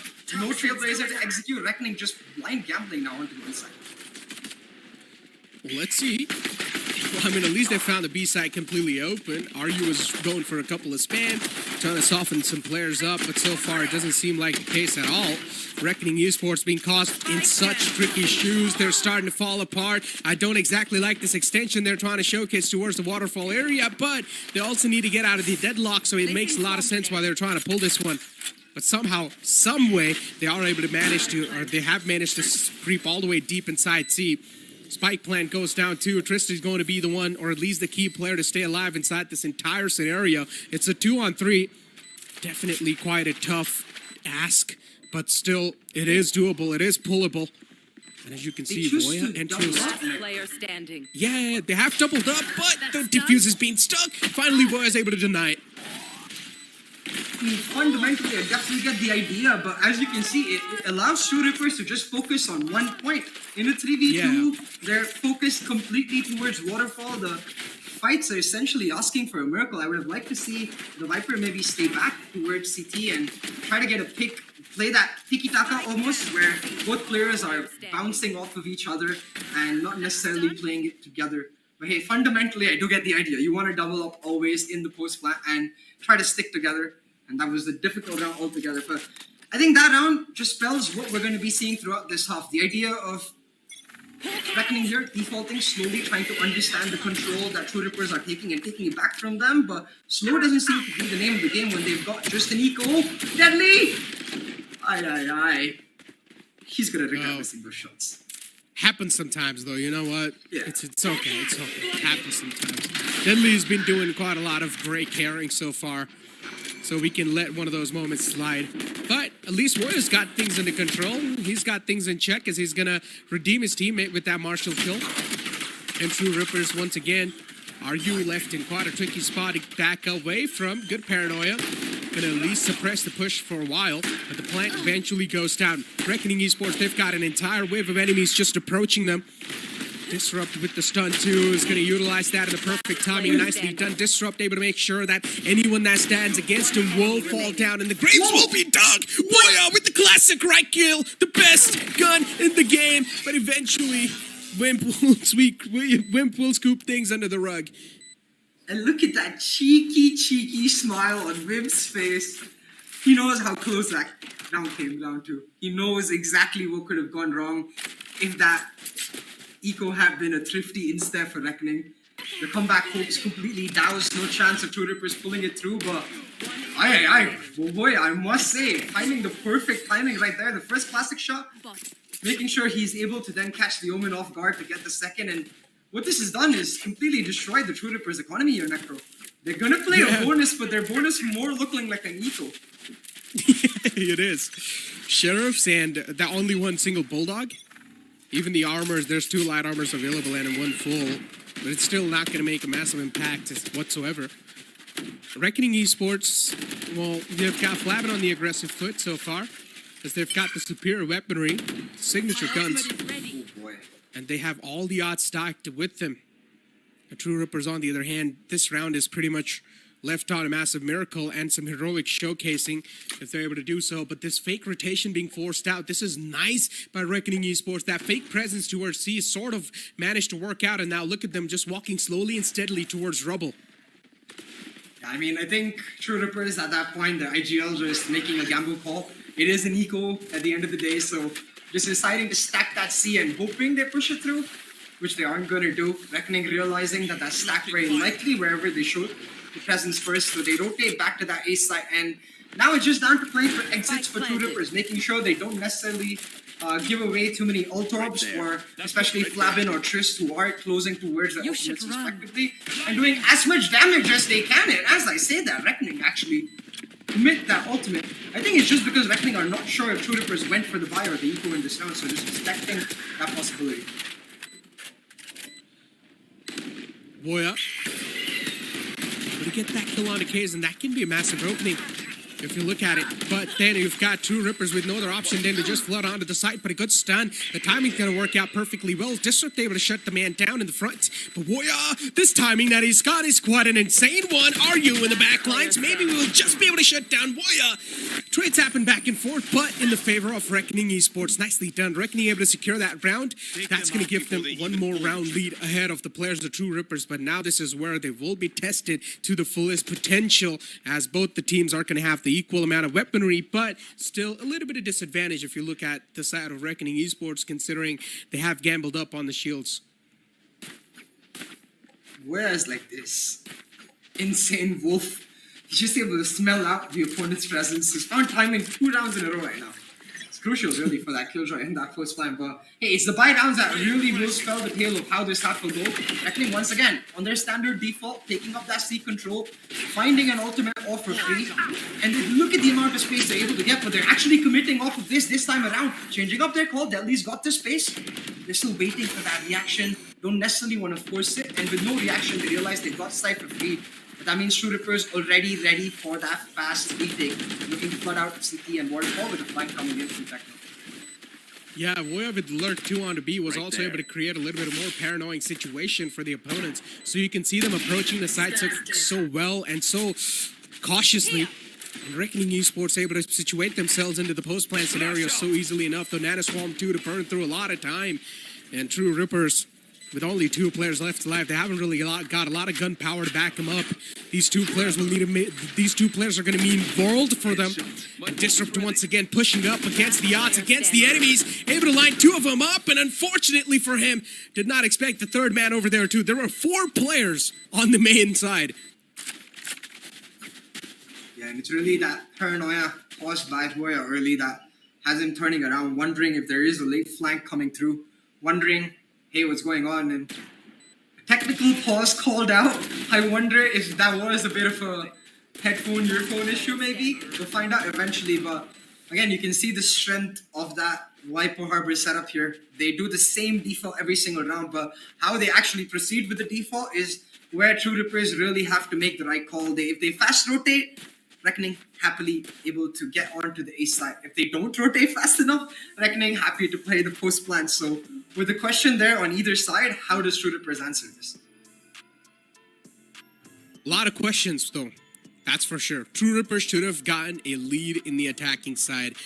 That's the thing for sure secured. We all have been talking about how Lotus just pretty much gives a massive advantage to the attackers, and with the composition True Rippers had, I personally thought that they should be able to get at least a promising lead over the players of Reckoning Esports, but no, instead that was not the case. Reckoning, somehow they were able to keep things intact, in control on the defending side too, and now in attack as well. They're slowly and steadily progressing on forward. Yeah, True Rippers, they're trying their best to make Reckoning Esports struggle and give them a run for their money, but you also got to understand the fact that, as I said in the pregame segment too, the room for error is way too low. One small mistake and you will be kicked out of this tournament. And so far, True Rippers, it seems like they've already made it.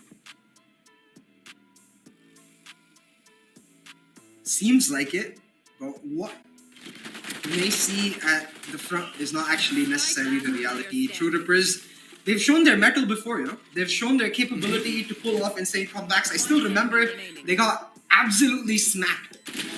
13-1 just to pull off that reverse sweep and come back all the way through. So this team has proven time and time again that they've got the ability, they've got the leadership in them to keep a strong backbone and keep a strong mental.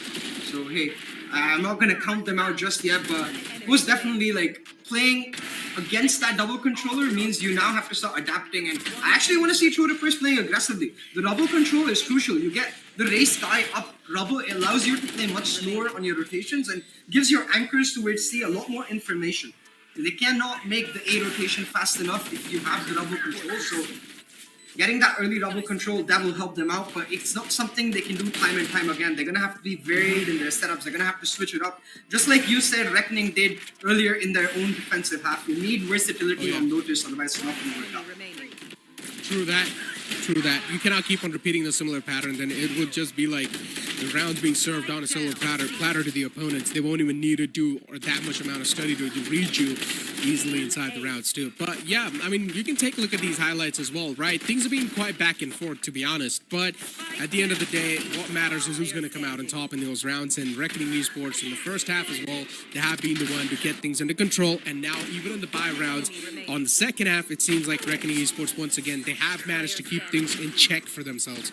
True Rippers, on the other hand, I mean, as you said, definitely some improvements can be done from their side. I want to see them a little bit more proactive. As you mentioned, that rubble control as well can be such an important part for you. If you're going to have your players already set up towards rubble, that means there's a high chance that the team on the attacking side, they will be narrowed down to just two sides, because you will pretty much have that one security that, okay, we have a couple of players pushed up, or at least two players pushed up towards rubble. So that means the only leftover sides are B and C. So the rest of the players will need to take care of those sides.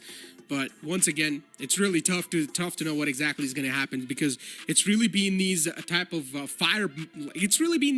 duels that's been making a massive impact. Oh, absolutely. And look, at the end of the day, we can talk map control all we want. It's going to be which players are confident enough to take certain fights and pull off the victory for their respective teams that is going to decide how it goes. But the teams have got quite a bit of time to reset. Any hints of momentum that Reckoning may have had possibly just flown away right now, and they're going to have to make sure they stay calm. In these moments, really, players can get into that tendency where they start overthinking, start overheating, and that's where like the comeback really begins. So for Reckoning, it's all about just maintaining the status quo, maintaining that strength, and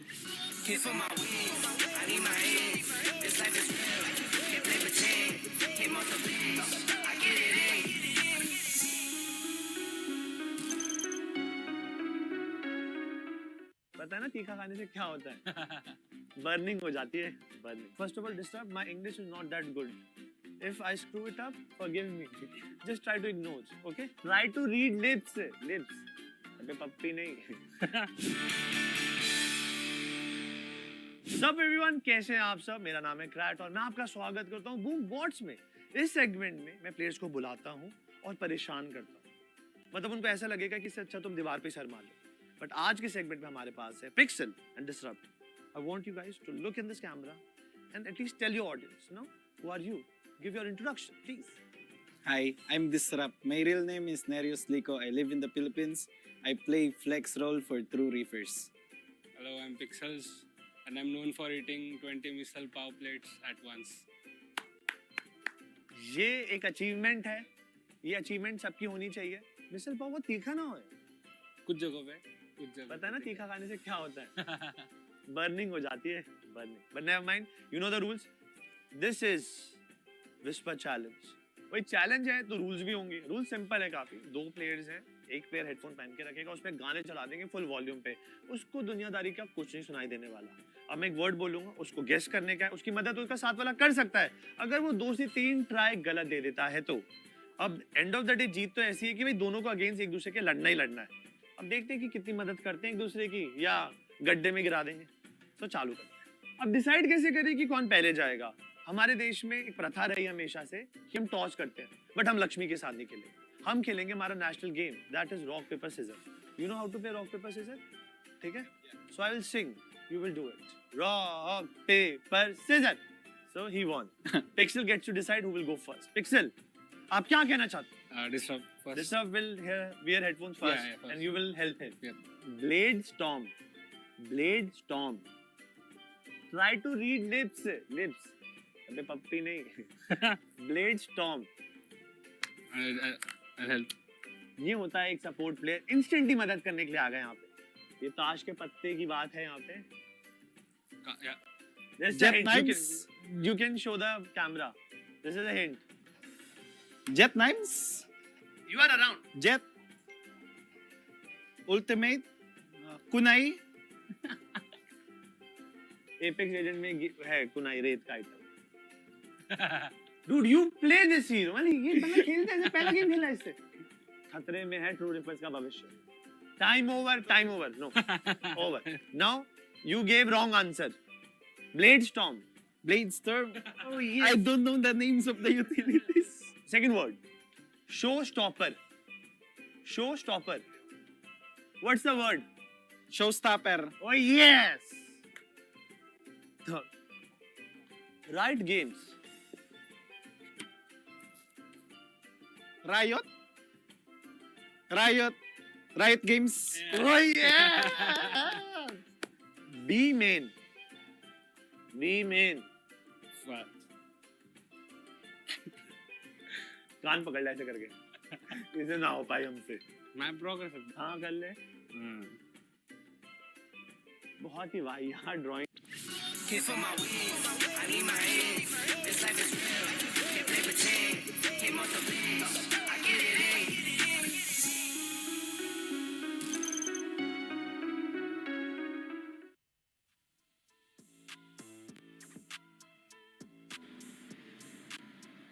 Welcome back, ladies and gentlemen. Hopefully the technical issues are resolved, because I really just want to deep dive inside the game and find out what the outcome's going to be like. Because, man, this is the elimination bracket, dude. And any of these teams, if they get eliminated, it's going to be a massive heartbreak. But it is about to happen, no matter what. Yeah, absolutely. I think not just heartbreak, right? Given the fact that we're still very much only halfway across the year, this is the end of the journey for a lot of these Valorant pros if they're not able to continue their run into Ascension. And Ascension itself is a far, far objective right now. It's just about staying alive, about giving themselves another chance and keeping themselves alive in this tournament and giving their very best. And we'll have to see who's able to pull it through. Seems like the technical issues are sorted. We've got the fist bumps coming out as the players get their focus back on, get ready to get back into game, and hopefully we'll do just that in a moment. But as we get back into game, Necro, we were talking about those players, about how they're able to pull it through. We're back towards that buy down, and once again, Reckoning going to start with that C default, and it looks like True Rippers have got the same idea that we discussed in the first place. They've got the breach holding the stun, looking to take that rubble. One round has been reversed. The scoreline was 10-6.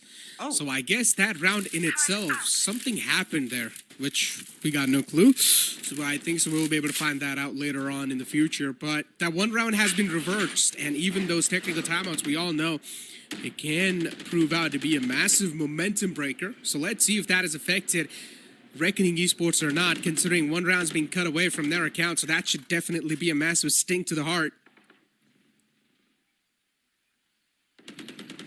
Either way, once again, back towards that buy down. Are you on the judge, interestingly enough, holding that close B, allowing the breach to play that fast rotation? But it seems like rather than keep the double control, they fake the double control, and they want True Rippers to show themselves around the map. So while True Rippers took that initial C control, they're back towards the A now, clearing it out the rubble. And this gives, Reckoning clearing out the rubble, and this gives True Rippers enough information, Necro here, to make those rotations happen. But still, man, just one person on stairs, one person on A side, not enough to hold it through. So you can see that Breach's life is effectively a marathon. Run here, run there, run everywhere. Oh, Argue with the judge, though, is making things a little difficult. And now finally, Trist able to get one. A good trade from the side of Trist, but you can also call it a bait. But completely works out inside a game, inside a tournament. Flabin's going to be able to get the plant down too, but he's not really got a lot of HP left over. So that means Flabin, at this point in time, he should be the sacrificial lamb for his teammates to get a secure trade done. Trist, once again, going to stay outside the site. Going to try to catch at least someone off guard with the off angle that he's going to try to put up with. But a good shot from Wimp's going to be able to seal the deal onto him. Flabin now is going to be the last man left alive with not a lot of HP left over. Disrupt's looking in that exact direction. Oh, that could have been way too close, but Wimp is there to save the day. Wimp has been sharp today with his aim. Oh, no, you don't Continuously deserve leading the that. charge on those retakes, all the way back to that one round where he almost hit the Sheriff 2-tap on 2 players, and they were able to get the round through. Now on this round, ensuring that it wasn't an absolute disaster, and the post plan for Reckoning did not work out. With Reckoning just getting their first buy in that last round, once again, their economy in shambles. They should be able to afford a couple of Vandals, courtesy of the Light Shield strat, but we'll have to see how it works out. I am surprised though, like, I don't see more of the True Rippers players picking up Phantoms. Judges, sure, it makes sense, but when you know a team like Reckoning loves to run that Light Shield strat, you gotta stop becoming Phantoms. Yeah. Look at the amount of ultimates True Rippers have. They've got Seekers from the Shadows, Rolling Thunder. It's like a free site take. The retake is going to be a piece of cake for them if they just pour every single ultimate left over on the books. And look at Argue on the other side of this door. He's just waiting for the opponents to break it. And as soon as he's going to hear that, they're probably going to decide to flood in. And as I said, this ultimate's used with the perfect timing. A good read from True Rippers. But even the opponents, Reckoning Esports, are trying their best to give a tough fight. But it's not going to be enough. Love the proactivity. True Rippers deciding that they don't want to wait around for Reckoning to make their move, take matters into their own hands, and boy, oh boy, does it pay off. That ultimate combo, the Rolling Thunder with the judge coming out towards the A-Link, it could have been disaster if all Reckoning did there was fake, but True Rippers with the perfect read, they understand that Reckoning so far, they've shown us that they like to burst, that they like to play towards that post plan, and using that read to make that proactive play, able to secure a round, and more importantly, perhaps Necro here, force an early timeout out of Reckoning's coach. Now, an early timeout means he only gets to make the adaptation now, and it's really up to Rabbit to make this timeout not count. Maybe predict what adaptation may come through and get True Rippers back on that train, the choo-choo comeback train, and get the fans hyped as well if they can. I mean, I'm just thinking about Reckoning Esports, and that round was reversed. I don't know what happened there, man. Yeah, I'm One curious. thing's Like, for sure. maybe it was like a player disconnecting or something. Yeah, I don't know. Maybe, yeah, that's what it was. I think it was Argue. Yeah. Yeah, I think so. It was Argue. I just heard a voice whisper in my ears. But yeah, I think so. It was Argue that was disconnected. So I guess Necro fair doing play. his best Randy Orton impression here with voices whispering in his ear. Hey, listen.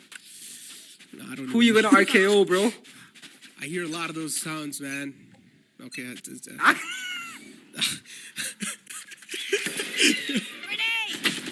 Either ways, once again, the buy coming through. This time Reckoning, and they've got a couple of ultimates to work with themselves. The Pit and the Seekers. The Seekers to get them towards the site, and then the Viper's Pick can be so damn good.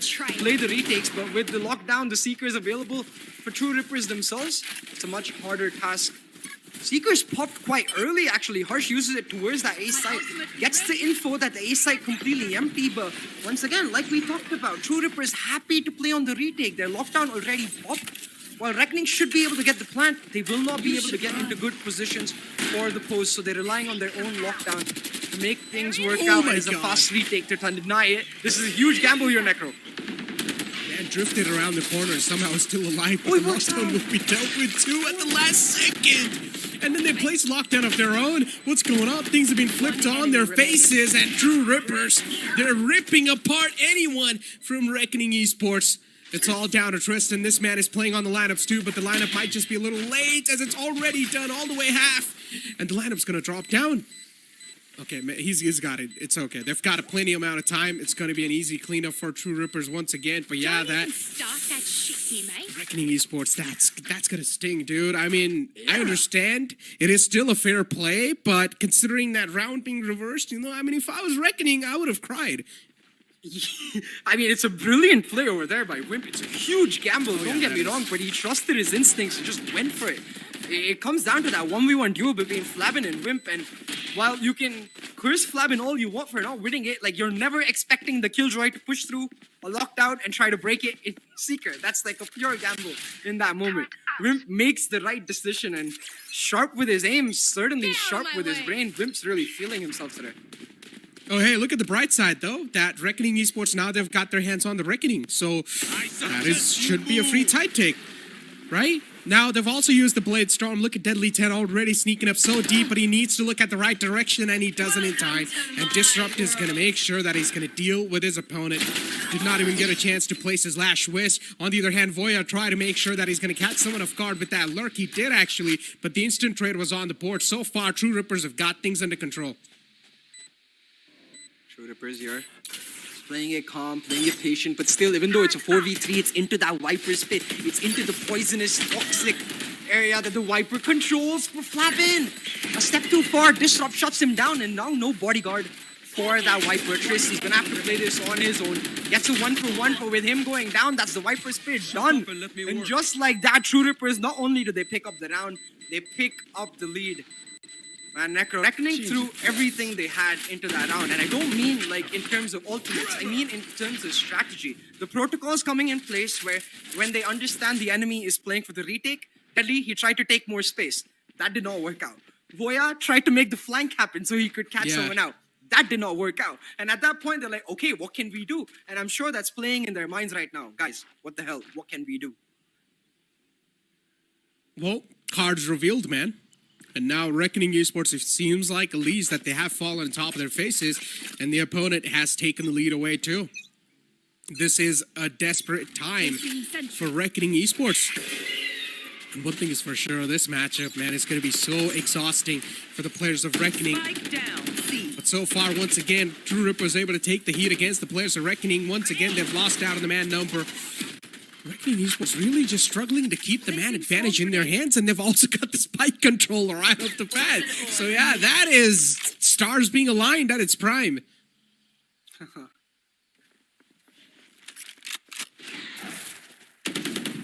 Very crucial moment right now. Deadly trying to make something happen and say he gets shot out of the sky. The showstopper did not find anyone, but True Rippers happy that they're able to at least get the trade. 4v2 on the page, and Harsh with no HP. Reckoning, it's all falling apart. You'd think this is an attacking-sided map. You'd think that the double initiator plays better on that attacking side, but that's all we can do. Think, because True Rippers right now, not only are they thinking, they're stomping on their way back. 11-9, what a comeback it has been. Kaizen now picking up the operator as well. Reckoning's economy broken. This is match point on the cards, and it's not just match point to help them get this map. It's match point to start that reverse sweep once again. I don't have to say it. True Rippers, they've done it once. They can certainly do it again. I will rip the They can, but what just happened? Okay, well, True Rippers, the one thing is for sure that it seems like they have managed to find the cure, and the cure is resistance and aggression. Yep. And Reckoning Esports being forced to think quickly. Now, as they have got broken buys in their hands, and they know how important this round is going to be, because if they lose this, that means the map points is in the hands of the opponents. And as I said, this match is definitely going to be an exhausting one for Reckoning Esports, especially because of that technical pause. So yeah, Reckoning Esports, they were almost about to taste the victory with 2-0, but then it's been stolen away from them. As True Rippers, so far, they've managed to get the momentum gathered up in their hands, and a good shot to open things off. Once again, True Rippers getting that initial pick, it puts them in such a comfortable spot, because now that they've got that Viper, they know that they can hold down the fort. Very hard to take the C, so Reckoning, they stick to the control they've got. Trying to force this ace side, and the Trailblazer helps them get a 1-for-1, but that's all she wrote. Disrupt able to shut Voyar down, and with the spike carrier being revealed as well. It's Harsh left with a dream and 2 HP. Not much he's going to be able to do here. But at least he'll get his ulti through for the next round. Hey, imagine all one taps. I'm down for that. Why not? But this Actually, lose my mind. Oh, he did actually get one though. Almost. He did actually get one though. But yeah, I mean, True Rippers. 12 rounds on the board, ladies and gentlemen. Really tough to say what's going to happen here. Look, a comeback is possible. They don't need a lot of rounds. They only need 3 rounds if my maths is correct. Yes, it is. So only 3 rounds are needed. So Reckoning Esports, this is doable. All they need is some motivation. Please, someone give them the YouTube videos. You need the Sheila booth. Let's do it. I mean, it's the same thing, no? Yeah. We're talking about the same thing. Blinded. You just saw the Rolling Thunder, the lockdown used for the retake. It's back once again for True Rippers here.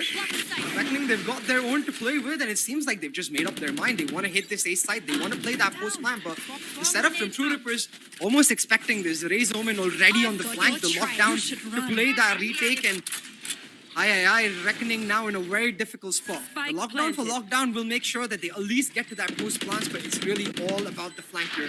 What can this Raze and this Omen pull off? And Kaizen pull off something miraculous? Oh my god, Kaizen! He shifted back inside that radius just at the last moment, so he got detained. This can be a saving grace for the side of Reckoning Esports, but no, they don't even have the man advantage left over, and True Rippers once again. It's a wave that's against the players of Reckoning, and True Rippers, they get this map of Lotus in their belt, underneath their belt.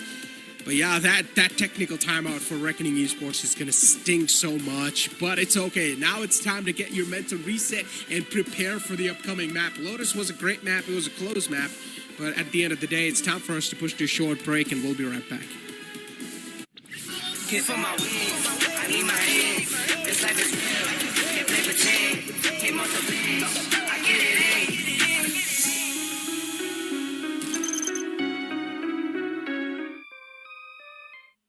Feeling under pressure.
Time as elimination is on the stake over here. One team will continue in VCSA, the other one will be sent home. And we are heading into the last final map between Reckoning Esports and True Rippers. Speaking about the homework, I just got reminded of my stuff that I used to do. So, you know, I used to be one of those people that would never have my homeworks on time, that would never have my assignment done on time. So what I used to do is that we used to have these files. So I used to write the first few pages of the file, and in between I used to keep completely just raw pages, nothing done. So the file would look like, oh yeah, I've done a lot of work. And the teacher usually just used to check on the first few pages and, you know, just to let go. So. Sheesh. Wow, you got a scamster, huh? Did it ever get caught? No, actually, surprisingly didn't. Wow. It works. I'm pretty sure I'm not the only one who's done that. Come on, man. No, I mean, I was... Maybe you haven't. Maybe you were like... yeah, I wasn't a cheater, you know? So, yeah. Anyway, what do you mean, man? Hello? I'm not calling you out or anything, but here, let's just jump into the game. Let's get away from the distractions, ladies and gentlemen. I don't want to offend Necro any further, more than I want to offend you guys. But Reckoning Esports going with Astra, the standard composition that they usually take. Meanwhile, True Rippers pick up Harbor Viper, so no surprises from either side over here. But the lack of a secondary initiator on True Rippers might just create problems for them if Reckoning Esports play on the mid game a bit too much. And yeah, these teams, they pick up the rosters like we pointed out in the pre-game segment as well. Reckoning slightly better at the mid-game, the mid-round adjustment. Meanwhile, True Rippers really just hit hard with the executes. Could have been a close one. Disrupt has only got his hands on the Classic, but still has managed to chip out so much damage onto Deadly 10. So he's being forced back to a safer pedestal. He's going to backpedal himself. And True Rippers, look at this. This is a classic True Rippers. They like to do this a lot. Take the arch control and then flood onto the A site. Or maybe this time can try and switch things a little bit, as they're going to also go for the connector control, and they have established it so far. Deadly 10 should have a little bit of surprise element, and he exactly does. Those two quick taps is of course going to force back True Rippers and going to make them rethink this route. And there is Trist in the close quarters too. He will be dealt with without any problems. It's a 2-on-3. Which means True Rippers, they've got the odds stacked with them. Spike planted. 2-on-3 indeed. And here we go. Both these players coming in from the back lines. Now, there's no KG Util present from Wimp over there, so they will at least be allowed to come inside and fight towards B ramps. However, Wimp is going to jump spot them. And now he's got the information available. Stars placed just to make sure they don't get peeked from the right-hand side of back halls. And let's see how long they can stick it. Poison Cloud thrown in, but Voya gets shot down completely, and just like that, True Rippers, well, we always praise their post plants in Lotus, and they are still quite good in Pearl as well. Nicely done. I mean, now they're going to be on an anti-eco, but as I said, these anti-eco, man, they've really been deadly, or at least proven out to be quite deadly. So you can never just, you know, take it lightly and let the flow follow it. You always got to have things under control. You got to be sane in these rounds too. You got to know where exactly you're going versus what step you're going to be taking. As all the players once again slowly and steadily walking out. With the help of the wall, they will also manage to get a little bit of more control inside over here, and Deadly 10 being forced to dash back.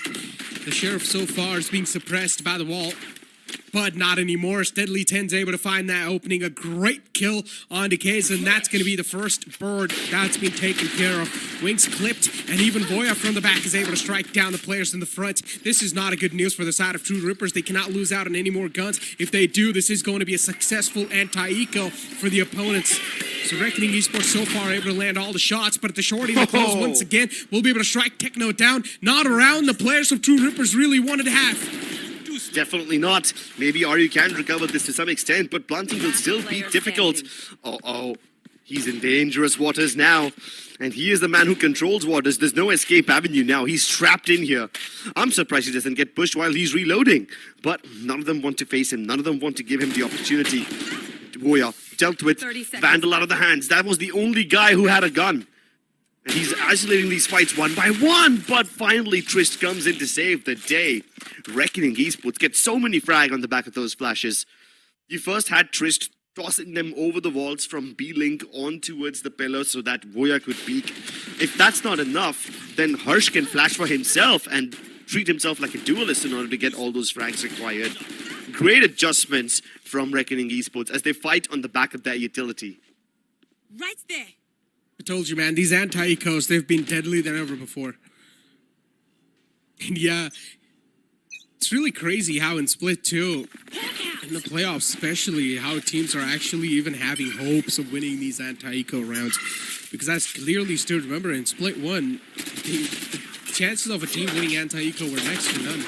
And now in Split 2, you always got to worry about the things that's going to happen in front of you. Good fragment, the placement and the timing is going to be perfect. So at least he was able to successfully get a trade in the hand. And now Flavin is here to deny that Vandal in the hands of the opponents. If True Rippers are somehow able to get the control of the Vandal, then problem will be rising. But not anymore, I guess. Quite a good try from True Rippers. They recognize they don't have the weaponry to fight at range, so they decide to close the distance, by pushing in towards double door. They send one high tide in so that they don't have to fight at range towards the guy who's holding the bottom of ramp, and instead just push straight in towards Trist. And yeah, sure, he gets one kill and dies later on, but he's able to get one frag posthumously by burning one with his fragment.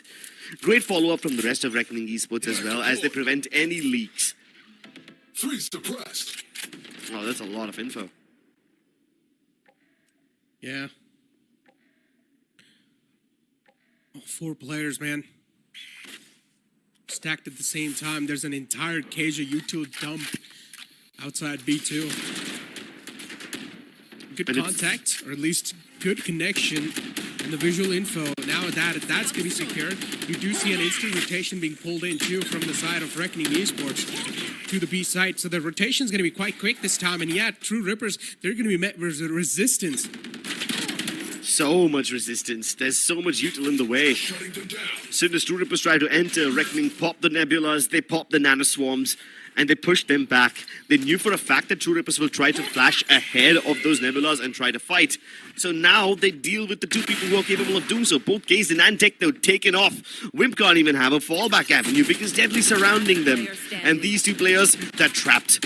Are you basically boxed in? He can feel the coffin pressuring him already. And it finally ensnares him, burying 6 feet under. Reckoning Esports take a decisive lead, and just like that, they have broken the money of True Rippers. Reckoning Esports look pissed. And indeed you should, considering what happened here on the last map. It seems like they were almost about to taste the victory, but it was stolen away from them at the last couple of moments. So yeah, Reckoning Esports being pissed off right now. They really are looking to take the fight against the players of True Rippers and firing on all the cylinders. But for True Rippers, they've got their hands on the Reckoning.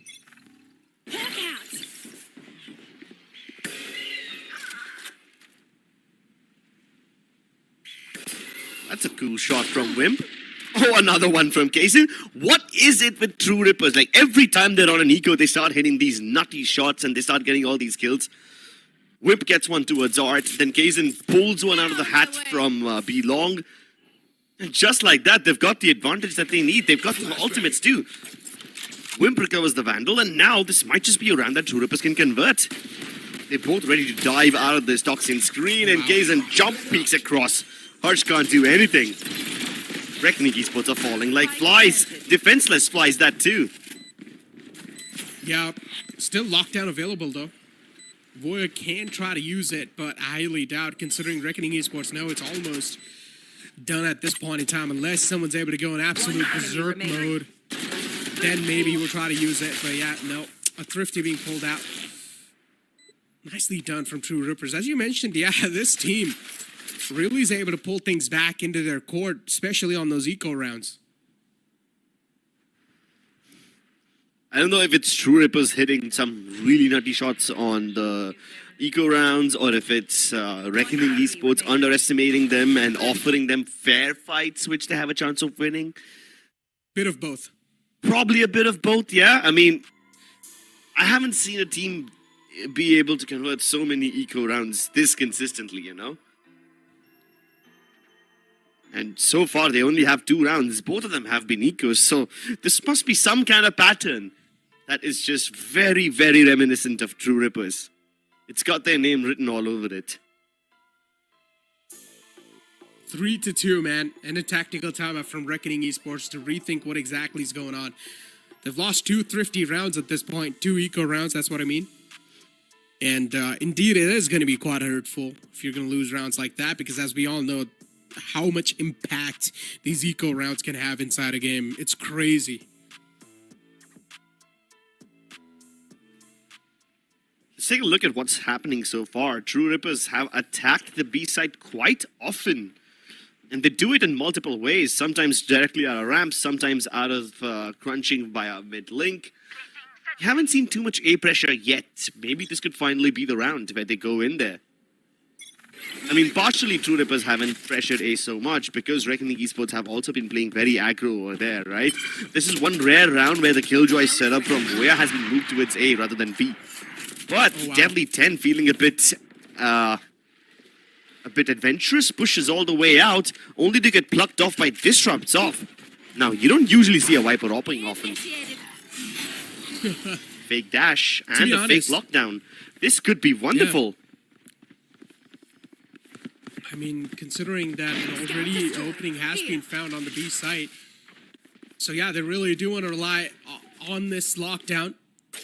And lockdown was used from the opposite side, so True Rippers, they had no option left then to reroute all the way back to the B site.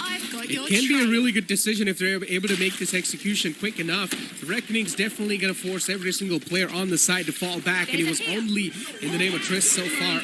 This flash is going to be perfect, and yeah, able to catch the player off guard. Techno gets both of them down, also wants to get rid of the KO, because still the 0 points popped out, and they cannot use any of their utility because of that.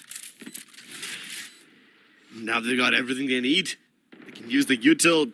Reckoning Esports are down already, so many members, they basically are going to call for a save. But I like this approach from True Rippers. They start showing presence towards the A side, they capture the orb. They're in no hurry to go out, but they just basically use the cascades to put so much pressure onto Hoya. He feels pressure to use the lockdown as soon as Kaizen fake dashes inside. He threw in the cloud burst, but doesn't really commit to it. He just dashes into a wall instead. And as soon as Voya saw all that, he just used the lockdown, which did force True Rippers to head towards B. And Reckoning were aware about this maneuver. They were even prepared to intercept this one. But they still cannot. True Rippers just bulldoze their way inside. So much pressure onto Trist, who was one of the only people who was still holding on to that region, you know? He can't even peek out because of the Viper Toxin screen. It cuts his vision off. And even if he wants to peek ahead of it, it will be at great personal risk. Even if he uses his util, even if he uses his flashes to peek out, it will not happen because the snake bites that are thrown in by Disrupt stop him from doing so. So he has no choice but to respect the Reckoning, respect the ultimate and fall back, which eventually gives the side away to True Rippers. Oh my goodness, my lord, what is this fight? Both of these teams very adamant, very stubborn. 4v4 now as the Op start to sing the songs of death, and we might just see another Op v Op duel soon, unless Deadly gets a pick onto Kaizen instead, and Disrupt doesn't follow up on the back of it. Flash is thrown in by Harsh just to confirm whether True Rippers have fallen back or not.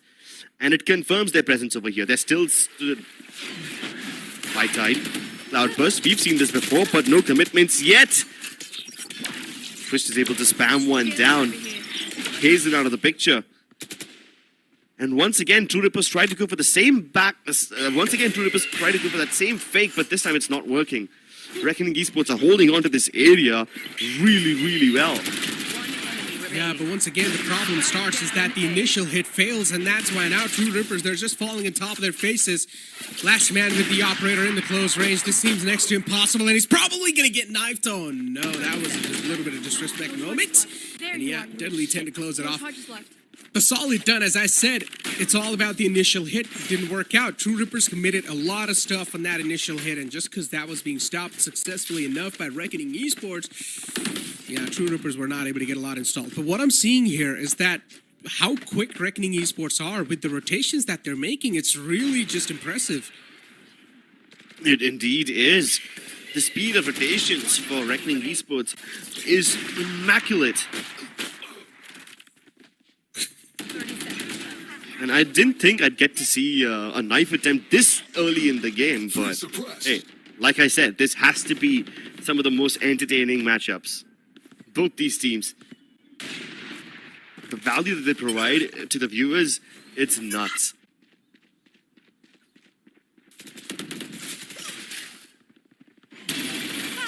Oh, nicely done once again. They're going for the A hit this time, but at least True Rippers, their initial hit works out.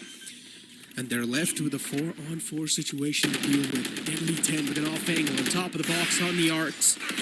Looking to get at least one player down. Looking to nail that shot onto the player. And Kaizen also having a little bit of off angle off himself. He's pushing all the way in the back lines, and he's found a good flank from the Secret. Shuts both of them down, and now out of nowhere, the odds are sticked with the player True Rippers. Yeah.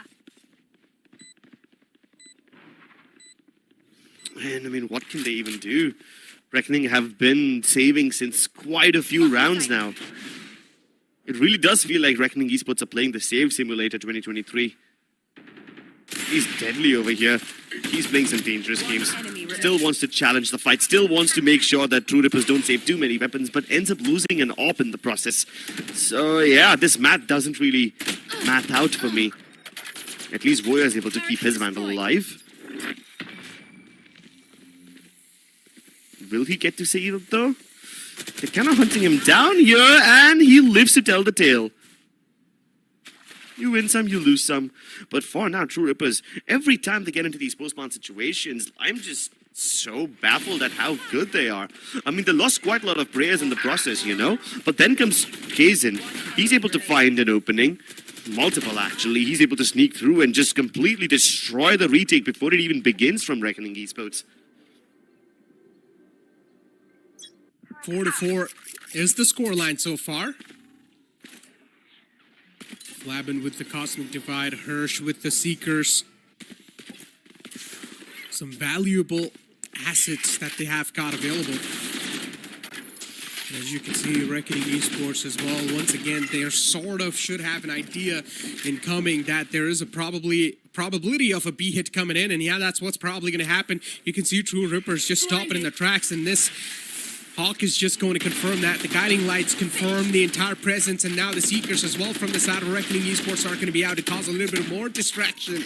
Reckoning Esports so far, they have managed to scoop one under the rug, but the site control is not taken just yet by True Rippers.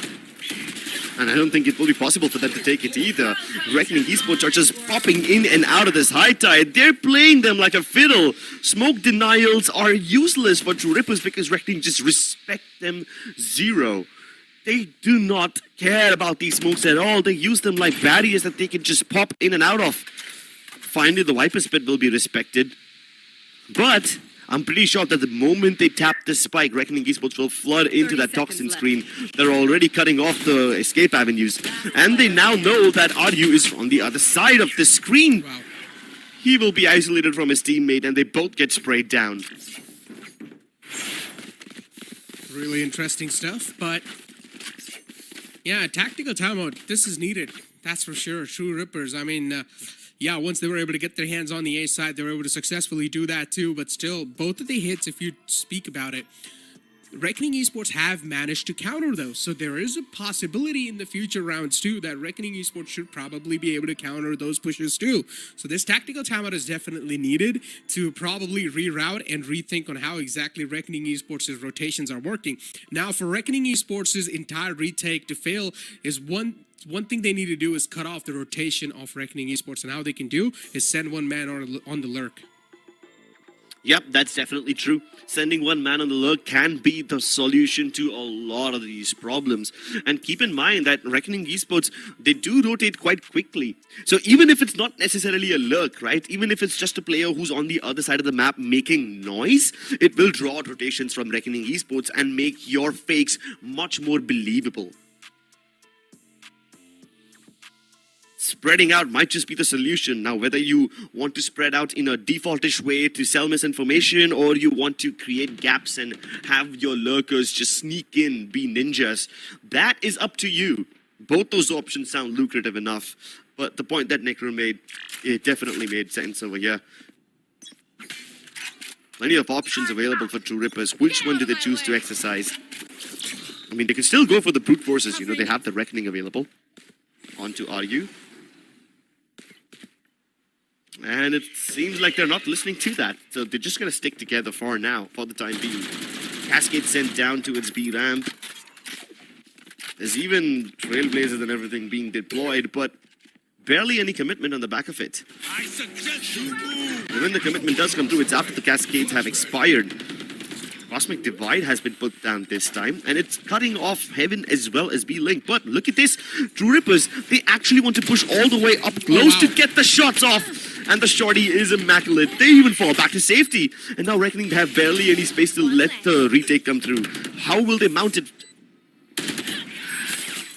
Indeed, a question that I'm wondering too. But Reckoning Esports out of nowhere, once again, they're just able to strike and slap the players in the front down. And Deadly 10 all the time with this flank. Whenever True Rippers is deciding to hit the B site, Deadly 10 flanks comes in. As I said, the only way to stop this entire massacre from Reckoning Esports is to send one man on the lurk, and they need to do that quickly enough. One thing that True Rippers is doing, they're getting the site control easily in the hand. But the problem is Reckoning Esports is able to quickly just retaliate back in style. And you can see the rotations are so quick enough.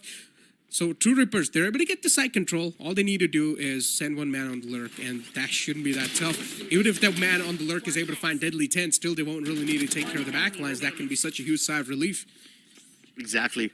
I mean, sending one man on the lurk could be a part of the solution, but this time, True Rippers, the solution they apply is, instead of sending someone on lurk, they push deeper into enemy territory, hoping that they will be able to take away some of the area from where Reckoning mount their retake, and that would hopefully help them secure the site a little more tightly. Goodness, what an early fight. Flabin with a double. Great initiation from Reckoning Esports this time as Twist bombards them with flashes and utility, setting his teammates up for success. And now that Flabin finds a double, they will gladly fall back and put the ball back in True Ripper's court. Boya has got a lockdown. This entire hit can be just liquefied. So True Rippers need to be solid enough to make sure that this lockdown's not going to be the one to stop the flow. And slowly and steadily they're able to creep and crawl their way in, but the 0 point's going to give it away. Nicely done. The first opening's found, and Kazan now is going to go absolute berserk mode, psycho mode for sure. Flabin in the back line was able to get one, but that's all he's going to find. Now his grave is going to be digging the dugout. Nicely done. Disrupt able to find one from that lurk. Perfectly played by True Rippers. Exactly what I'm talking about. And out of nowhere, they flipped the odds. They flipped the tables in them. But one thing's for sure, Kazan was the MVP of that round. Yeah, man, that guy is absolutely nuts. The way he can tear a site open is unlike any other. It would be very difficult to imagine that True Rippers win a round like that, especially when Flabin got the Reckoning Esports such a massive advantage at the very beginning, right? A 3v5 A hit, and they make it work so beautifully. Both these teams have pulled off some really ridiculous rounds.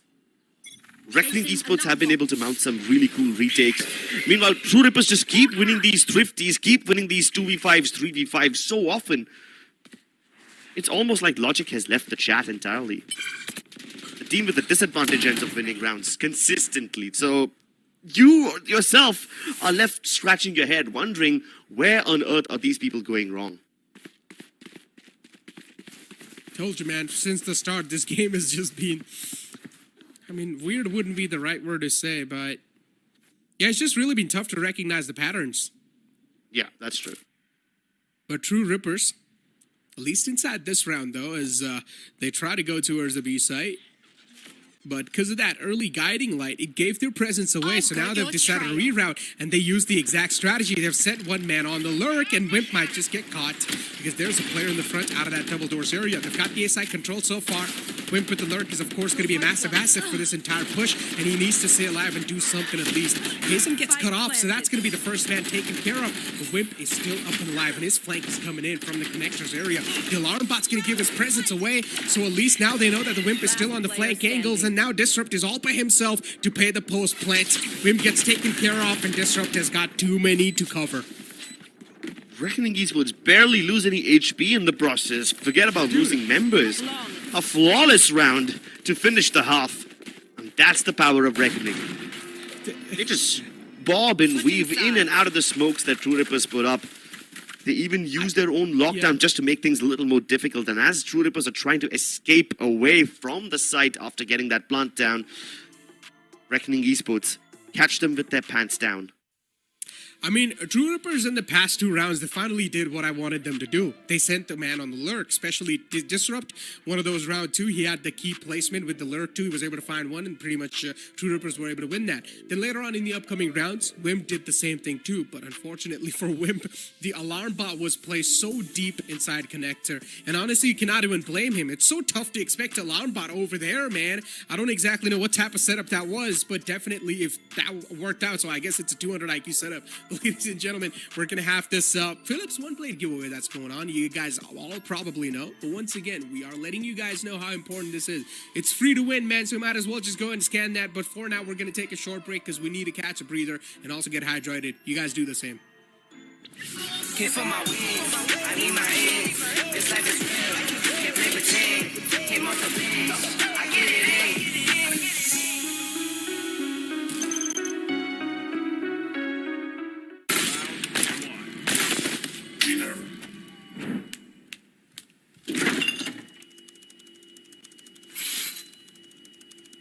Bro, fridge meat के लिए, heat के लिए नहीं. Bro, this graphics card is making my frames drop. Come with me if you wanna get. The all-new OMEN 16 with advanced Tempest cooling technology, now with 5 heat pipes and 4 thermal outlets. The OMEN 16 with 12th Gen Intel Core i7 processor to make you forget your frame drops. Now that's cool.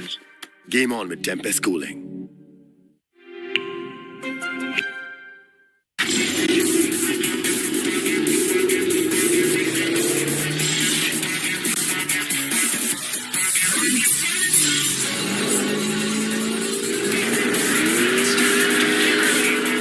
Presenting Hyundai i20N line. It's time to play. Yes, I'm a Gen Z. Or should I say, the Gen Next. And I don't let fear hold me back from doing anything. I choose to move fearlessly to it all. Hey buddy, we need you to trim your beard for this next scene. What? Okay, fine, I'll admit it. I move fearlessly in most things, but I draw the line here. What if I Nico cut myself? Try this.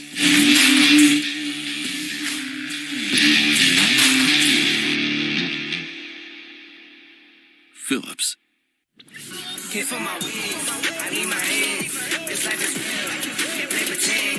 Hit on the bench, I get it in.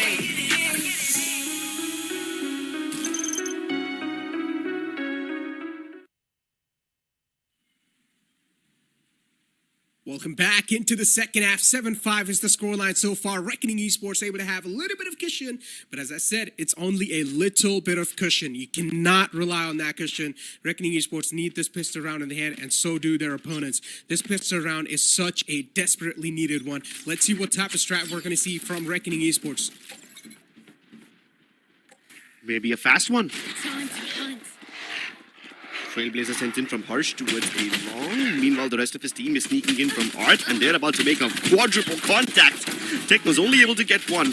Disrupt also realizes there's way too much heat for handle, and he calls for the reinforcements. They go on the other side of this cascade, and that's not a fight that Trish was expecting. But while the rest of his teammates are falling back from Art, Harsh is already snuck into the site itself, and he gets a kill, but unfortunately it's a bit too late. Flabin now will have to hightail it towards the B side with the spike on his back and 14 HP on his body. He has a massive responsibility on his shoulders, even though his head has taken a bullet. If Flabin's able to clutch this out, this will definitely be the highlight of the day. 14 HP only, man. And 2 taps needed. Exactly. None of them have armor, so he can actually pull off the double 2 taps. But it's not going to be that easy to pull it off, though. You'll need to go absolutely Super Saiyan mode. And this time he's going to be denied and beat to pieces with the finisher. No rippers. Great adjustments from them. I mean, yeah, it does help that they were preemptively stacked towards the A side, but the setup was not in place to intercept a full-blown Art commitment. That adjustment that True Rippers made was very in the moment. And because 3 players of True Rippers started to focus fighting towards the Art side, Harsh was able to find an opening. He managed to sneak in from A main unchecked and shot one of those guys in the back of their heads, which could have been a game changer, you know. If Flabin was still there to help out Harsh and get the trades, they would have been able to pinch Reckoning Esports in half. But Flabin was already falling back from that area. He was under the expectation, he had the assumption that they would try to just recover the spike and fall back to a safe spot. And that's exactly why Reckoning is able to win that round. This time, I'm sorry, that's why True was able to win that round, but this time Reckoning Esports, they are making quite a fast commitment. This time only from A main, no Art presence required. They just overwhelm the numbers. 2-on-2. Once again, it's these anti-eco rounds that can make a massive difference for True Rippers. This round, of course, means the world, and for Reckoning Esports, they just want to steal it away, and they do so. Once again, that double round lead's going to be carried on forward. How many more times will we get to see these eco wins from both these teams? I mean, True Rippers pulled off quite a lot of thrifties in the first half. Now Reckoning is pulling off all of those. It's almost a pattern in Pearl. Whoever wins the pistol is going to lose the second round. That's just like a written down rule for these two teams.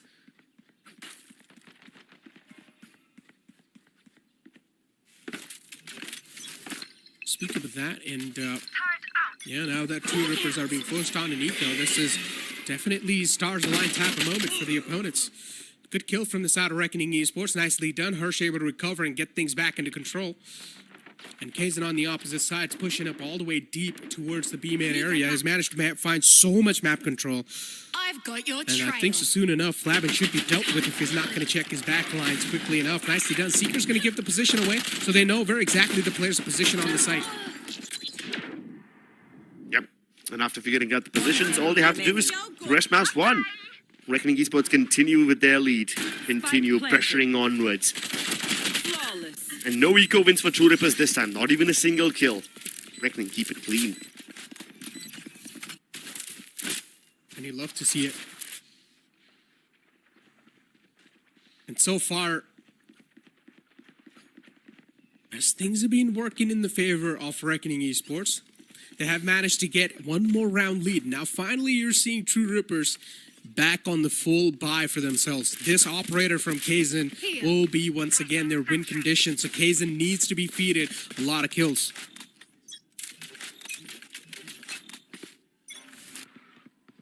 Let's hope he doesn't miss any of these.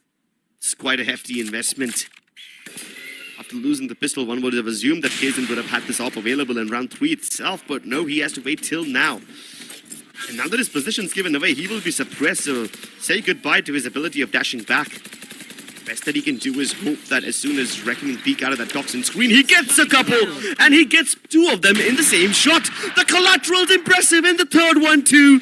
Kazan starting to pop off and Reckoning are falling like flies. He's shooting them down like it's nobody's business. Yeah. This is what you exactly want to see from a man like Kazan. Deadly 10 looking to sneak in. But this time that sneak's not going to be exactly on the 100% level.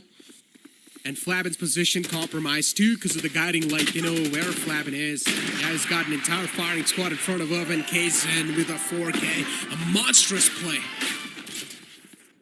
Okay, we know the drill. Monstrous indeed. Dude, even monsters devour their fellow victims one by one. But Kazan likes taking 2 at a time. He's got no patience. He doesn't have time to dig 6 feet. He just buries them in a shallow grave. And Kazan, stepping up above and beyond. He's the one who's carrying his team for the time being. The only man on double digits on True Rippers. Meanwhile, Hoya is a beast in his own right. 22 frags for him with only 8 deaths. Now, those are some very impressive numbers. Oh, saw Pixel. That Pixel, he wasn't able to find the connection to, but look at Deadly 10, he's ready, but he does not want to take the extra risk anymore. That's a wise option, that's a wise choice that he's taken. And Reckoning Esports, a classic approach this time. They're going to take the site control in their hands, but have on the, pretty much on the verge of that lockdown. This shouldn't be that tough. Yeah, but the plant hasn't gone down and the lockdown's expired, which means now True Rippers can start flooding ahead of these smokes and deny Reckoning Esports the plant. Maybe a Harbor Ultimate will soften the blow, but nope. Instead, Disrupt has been dead already. Vimp tries to smoke inside. He dives through, getting 2, but that's all she wrote for him. And all of a sudden, the round enters a mode of stalemate. Reckoning Esports now measure their options. The spike retreating as they now evaluate whether going to its A makes sense or not. If they can get a pick onto Techno, the B-side will be wide open for the taking. But they will have to double swing him. He's got the more advantageous angle, and Techno can devour them both. No escape. But still, the demon is there on the other side of the door, looking to put the cherry on top. And you can't just count him out yet. 10 seconds left. Voya, he's sensing the players in front of him. And that first glimmer should be more than enough for him to devour his prey. And Techno is looking at the wrong direction. And Voya having the crosshair placement advantage. 1 on 2, doable, not a lot of HP, but the time runs out. And this is where Reckoning Esports, they'd lose it.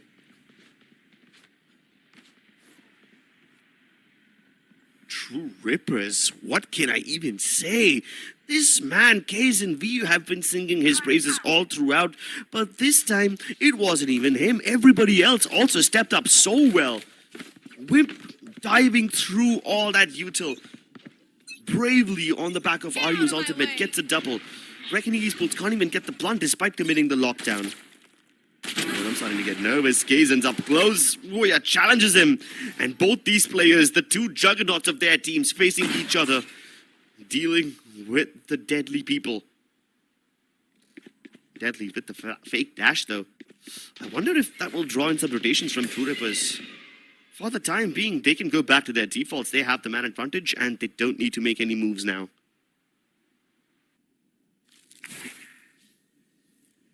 In Esports, 4 players. They have still got things under control.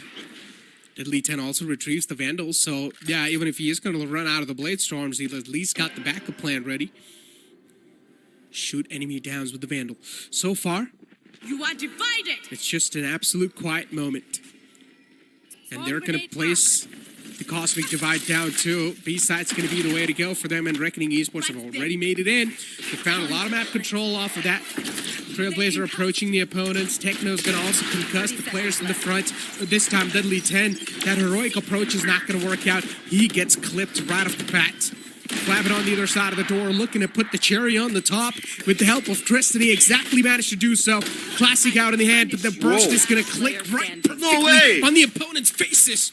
Managed to take down Wimp. Wimp is way too low, and Wimp has also got his hands on the lockdown, but he's probably not going to use it because they have got the man advantage so far. Hirsch able to get the spam down to the flash used to perfection. 2 players approaching him in the close quarters, and Hirsch is making it look way too close, but Disrupt ends it and puts the nail in the coffin.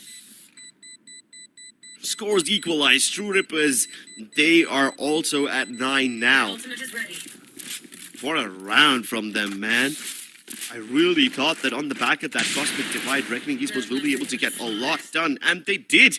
They basically got into the site for free. The only damage that they faced was from the nano swarms that Wimp had deployed. But even after that, their desperate attempts to take control and stay in control of backside was what got them this edge. The only reason it came down to a 1v2 in the end was because players like Deadly 10, players like Voya and Flabbin were just so adamant on staying in control of that backside, and that made things difficult for True Rippers. But in the end, it was just too much for poor Hirsch to handle all by himself. Oh, wow. He always gets that opening pick towards Art.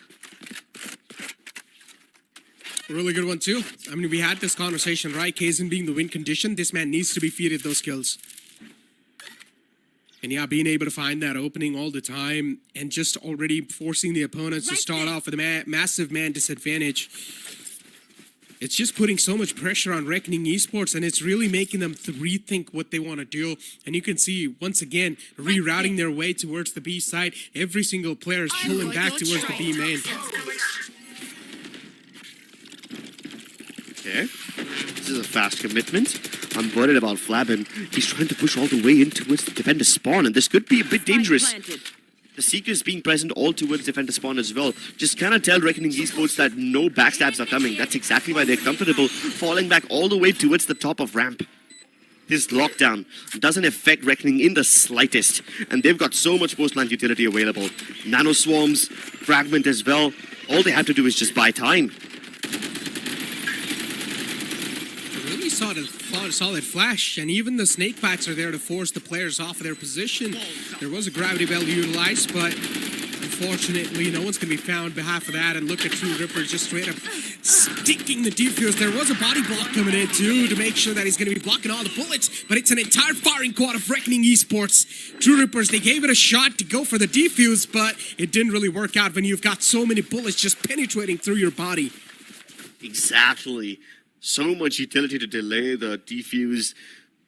Forget defuse, but delay the spike tap as well.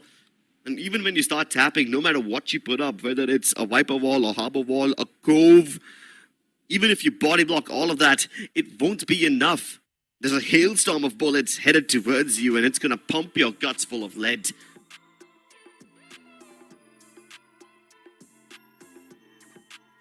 Tactical timeout once again. And it's from True Rippers. Reckoning Esports, they've managed to get themselves to double digits, so this can be a little bit of sigh of relief, but not a lot.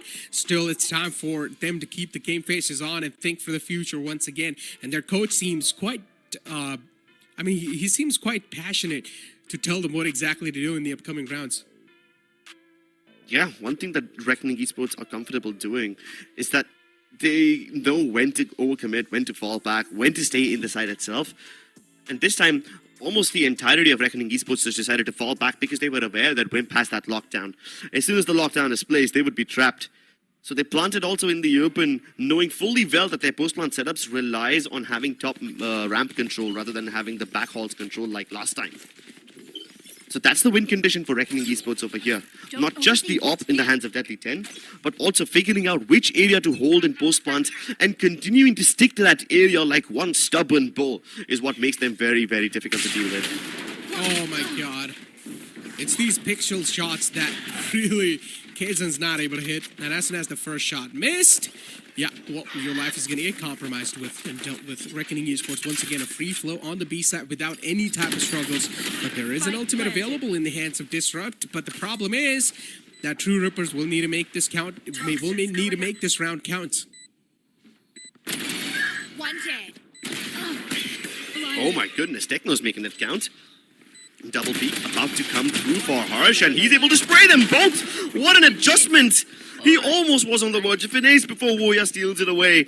But hey, all that matters now is that Reckoning steal the rounds and the momentum away from True Rippers. By courtesy of winning these last two rounds back to back, they have secured the momentum required. They've kept their economy also quite healthy. And at this moment, it really is True Rippers that are in a bit of trouble. Going into the next round, they will have enough money to purchase weaponry, but that isn't going to be enough because even if they win the next few rounds, Reckoning can still continue investing in. They have enough money to sustain them till the end of the game. Oh, Kazan. Oh, the blind taps. And luckily enough for him, he's got the Vandal. So yeah, those taps are going to be rewarded. One single tap of the head onto Woya. A big threat neutralized this time inside the round. And Kazan once again lives to see another day. After such a long time in Reckoning Esports, they're met with a massive resistance force of True Rippers. And this will be a clean up. Yeah, the entire True Rippers force descends upon them. There was so much going on over there. One cascade is all that's used by Ryu. And that's honestly all he needs. He thought it would be enough to secure a little passage for his team into the site. But Reckoning Esports, what can they do about this one? They try their level best to just get into the site safely, get that plant down. But nope, Ryu says, you're not keeping my team away with your smokes. You can't throw util at them to keep them away. He blazes the path for his team inside, and just like that, True Rippers mount up resistance. Both the teams at double digits now. This time though, Deadly is going in for a fake, and he's not alone. He's being assisted by Harsh, but that doesn't matter when Techno is here to fight. And because he pops the Seekers, he will now realize that this indeed was a fake. Information relayed. True Rippers is ready to receive the spike on A. They indeed are. Look at the amount of bullets that are being fired on the common spots. So Wimp needs to hide inside the dugout. Kazan and Wimp, they're having a good crossfire, but not anymore as Flavin's going to find that haircut beautifully done.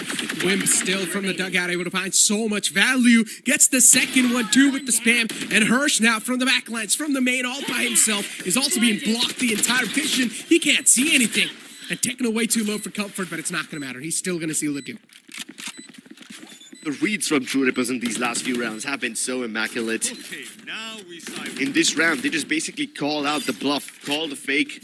Techno says, yeah, I don't think I can see your entire force coming along unless you send RU's Cascades with you. I'm sorry, not RU's Cascades. Unless you send Flabin Smokes with you, I don't really believe your bluff. All they really were doing was just creep up on that toxin screen, cover the distance, and hope to sell the fake. And because there's no smokes committed, they know exactly what's happening. Techno pops the Seekers, and then Wimp says, you are not going to be allowed to escape after you get that plant down. That sentences everybody. And we saw a glimpse of this in the previous round as well, when True Rippers were able to just basically stack the B side and stop Reckoning entirely from pushing in. Oh, once again, Kazan try to do the same thing, but not all the time. That's what Reckoning Esports going to be saying. One time's fine, but you can't try to replicate the same thing over and over again. And Kazan's learned his lesson. Boy's also got his hands on the op this time, so it's quite interesting to see how that op's going to be clicking in, considering he's the KJ. And now Reckoning Esports slowly and steadily redirecting themselves to the A site.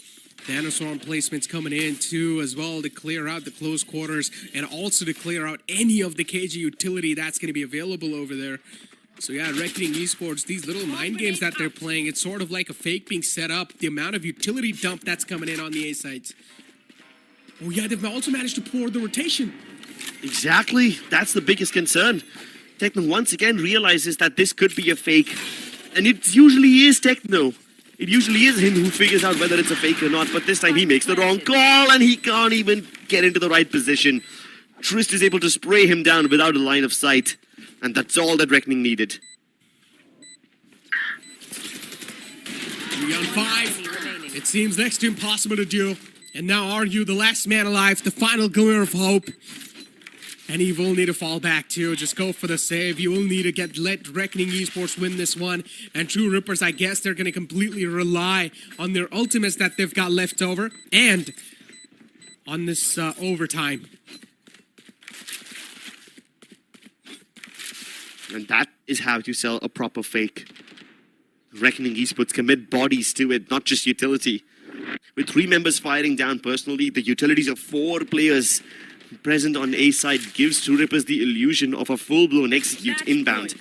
They think they're the best. And when they finally discover that this is a fake indeed, it's a bit too late. Reckoning Esports on map point, series point, on the verge of eliminating True Rippers. But True Rippers also can turn the tides. They've got 2 huge ultimates. The Viper Spit and the Reckoning both can deny quite a lot of area. And this could be their saving grace. This could be the thing that pushes us into overtime. It indeed could be. Reckoning Esports so close to the victory. They can taste it.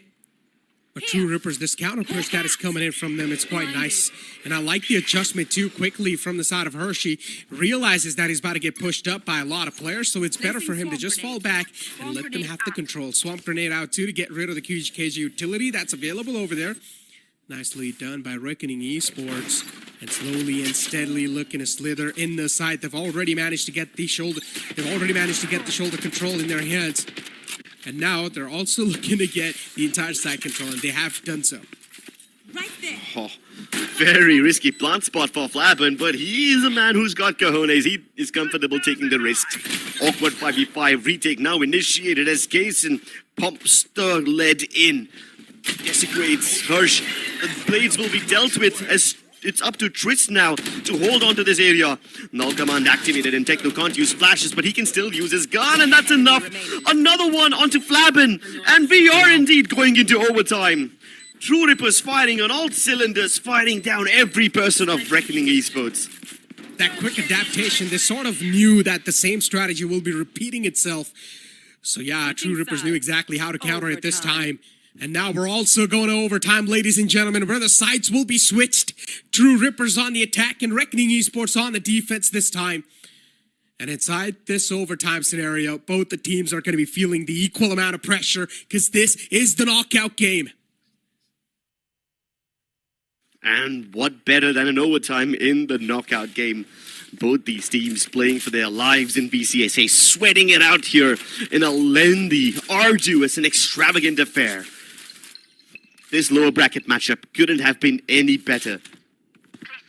Both teams, they're pushed to the brink now. Whatever strategy either side has cooked up has now been yeeted straight out of the window, so it's time for some originality once again. Both the Skies and either team just sending Util towards a link, towards a main, but it's actually Reckoning Esports who commit more bodies over here. True Rippers go back to their good old, that trusty, reliable art corner. Their Flabin's gonna make first contact. Yeah, he sees too much heat. He decides to smoke it off instead, hoping to fall back. Reckoning Esports know they've lost art control, so instead they double down towards A main. So it will be up to Techno and his timing to somehow make the play over here. This is huge from Deadly 10. I thought he was able to successfully sneak into the corner, but look at Reckoning Esports on the defending side. This team out of nowhere has managed to just clean things up on the A side, and now it's all down to the final two players up and alive. True Rippers, too many angles to check at the same time, and now they're also going to be fighting demons inside the head, but Wimp, he decides to take matters in his own hands. It's a 2-on-4. It is doable, but only off of heroics, and someone needs to go absolutely berserk. And maybe it has to be in the name of Wimp this time.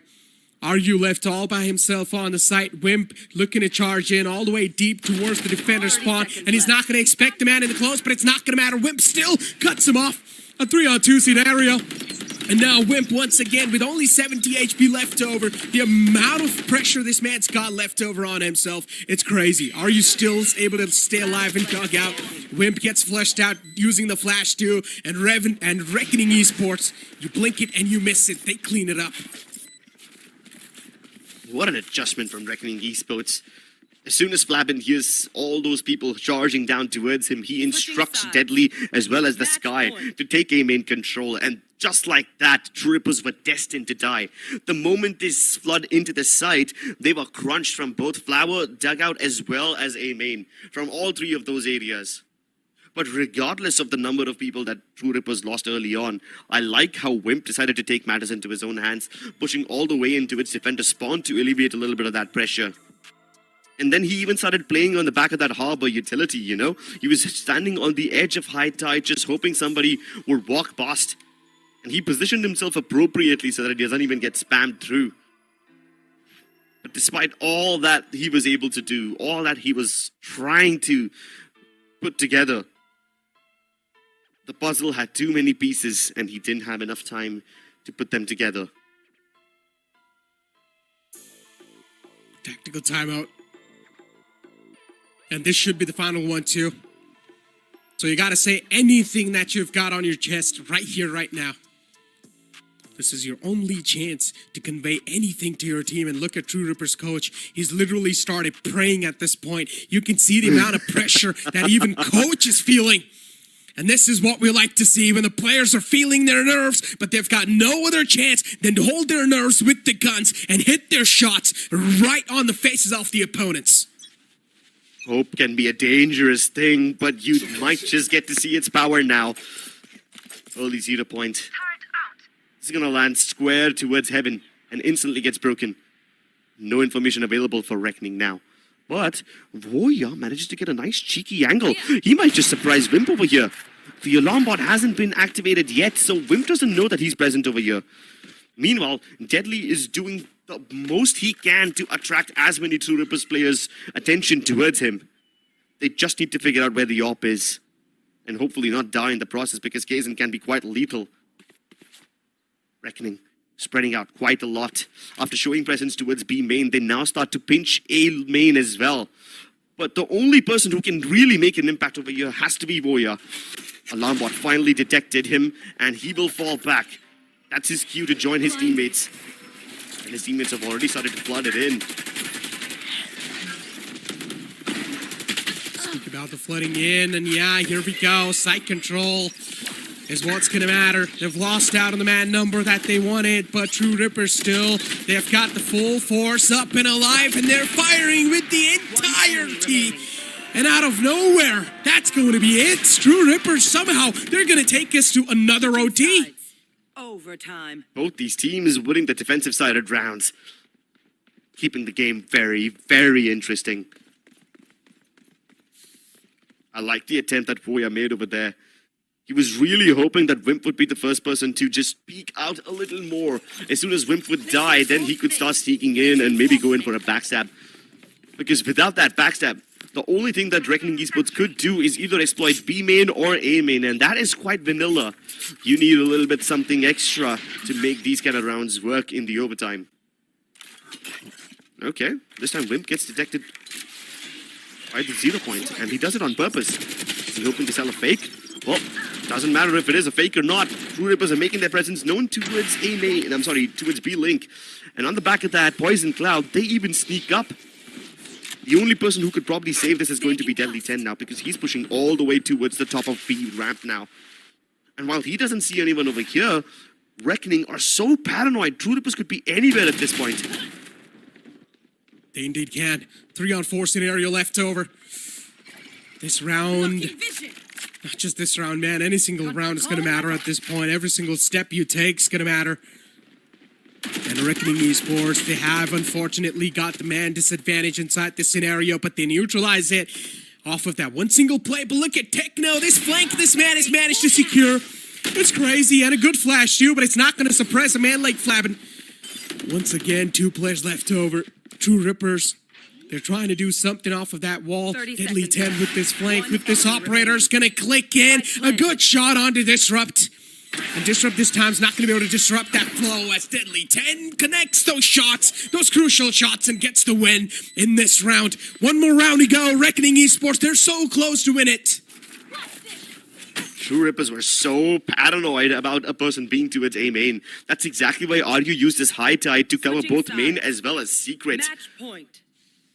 And they were like, yeah, as long as we can get these 2 areas in check, we can go for the plant. Especially when Techno was going in for the flank. They really had no reason to worry, even though they lost a member to Flabin. 30 seconds left. And it was all on the assumption that A main would be secure. They used the high tide over there. And for the longest time, nobody pressured them, you know? Deadly took his sweet time to get them to that area, get into that position. And because he was late, True Rippers assumed that it was safe, whereas it was quite the opposite of that case. A false sense of security leads them to their demise, and now Reckoning have the lead. Oh, this operator peeking over on top of your head. Kazan being blinded out. At this point in time, the opponent should know that what exactly goes on. Voyav with the lurk, able to get rid of Wimp. That's a massive lurk. And a big success for them, to be honest. But Voyav with only 10 HP left over. Unfortunately for them, or unfortunately for the players of True Rippers, there is this guy available. That means he will be healed up, so that's not really going to matter how much damage is caught. But Kazan with the operator. So far, this man has proven out to be a massive problem, and he's also whipping the shots. Those shots need to be hit. And he's also pulled out an operator in the close range once again, and he's not going to have any chance of doing anything because the blind is perfectly on the time. And now it's a 2-on-4 situation, ladies and gentlemen. Reckoning Esports so close to victory. And True Rippers, only a miracle can save them at this time, and a heroic stance.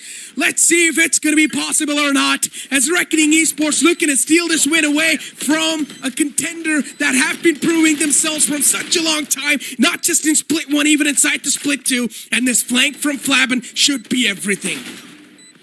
No, Disrupt holds on, and he's got the Viper's Pit now. This really just turns the tides. True Rippers can actually start to defuse now. Harsh, desperate enough to dive inside, gets the Viper's Pit down, but Soryu clutches it out. Do they have enough time?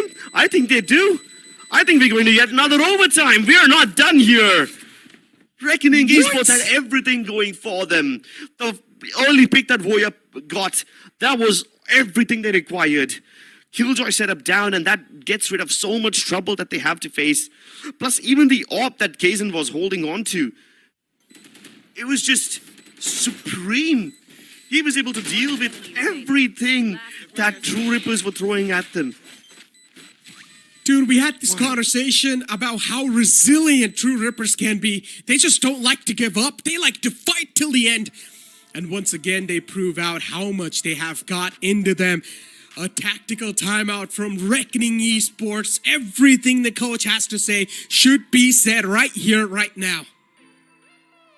I know, right? I mean, it felt like Reckoning were somewhat destined to win that fight. 2v4, they killed dude. Kazan. I know, right? They killed Kaysen, they killed Wimp, they had the man advantage, they planted in the open, they even got the third pick, and then RU just steps up massively.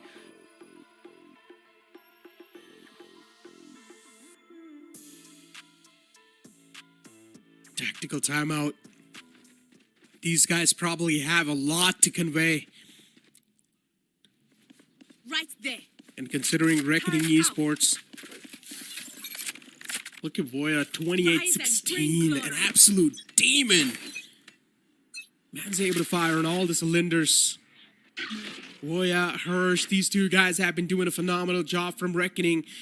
On the other hand, True Rippers, every single player able to deliver on an equal note. And this time, True Rippers looking aggressive inside the double dose area. A good fragment. It's going to chip a bit of damage on to Disrupt, but still not enough. He is quite healthy. Yeah, but after showing presence towards B-Link, they're hoping that Reckoning Esports will fall for the bait. But that's not going to happen.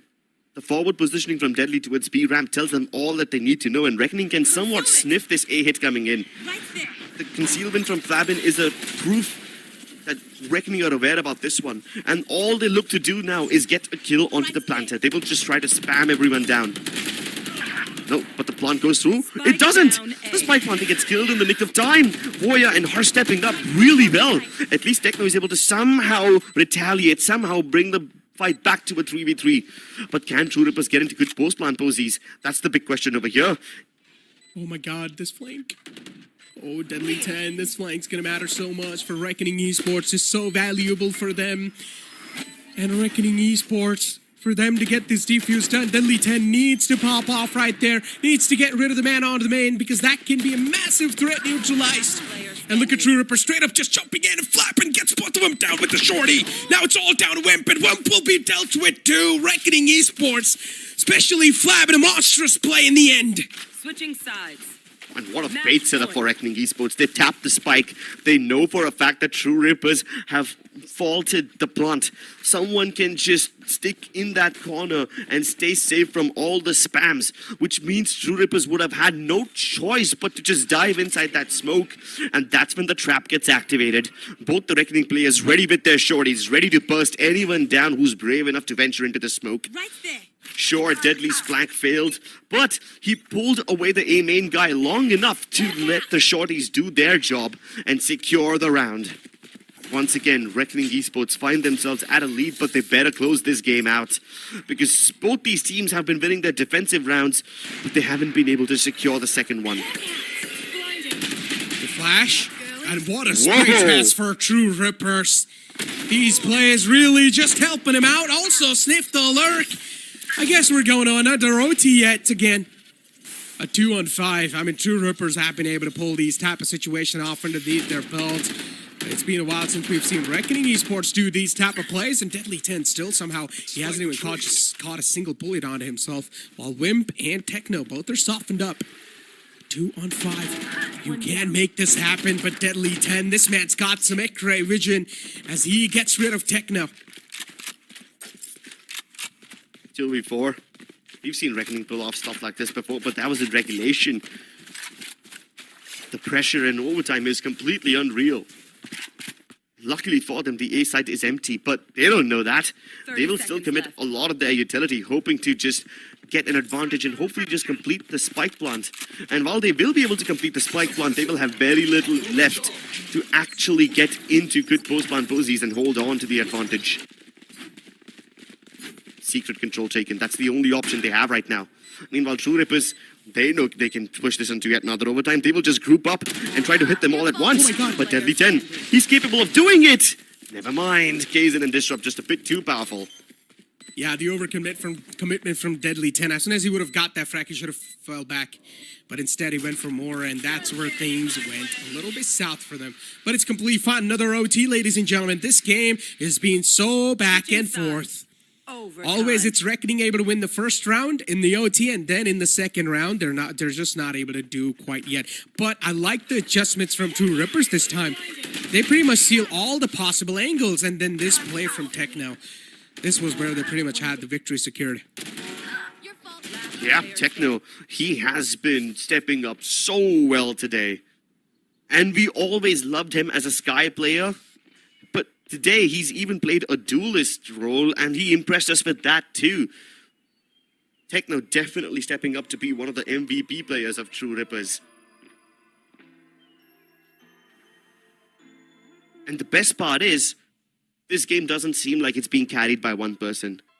Every single member on both the teams is stepping up, so everyone's just lifting their own weight. And that's exactly why this overtime is as thrilling as it really is.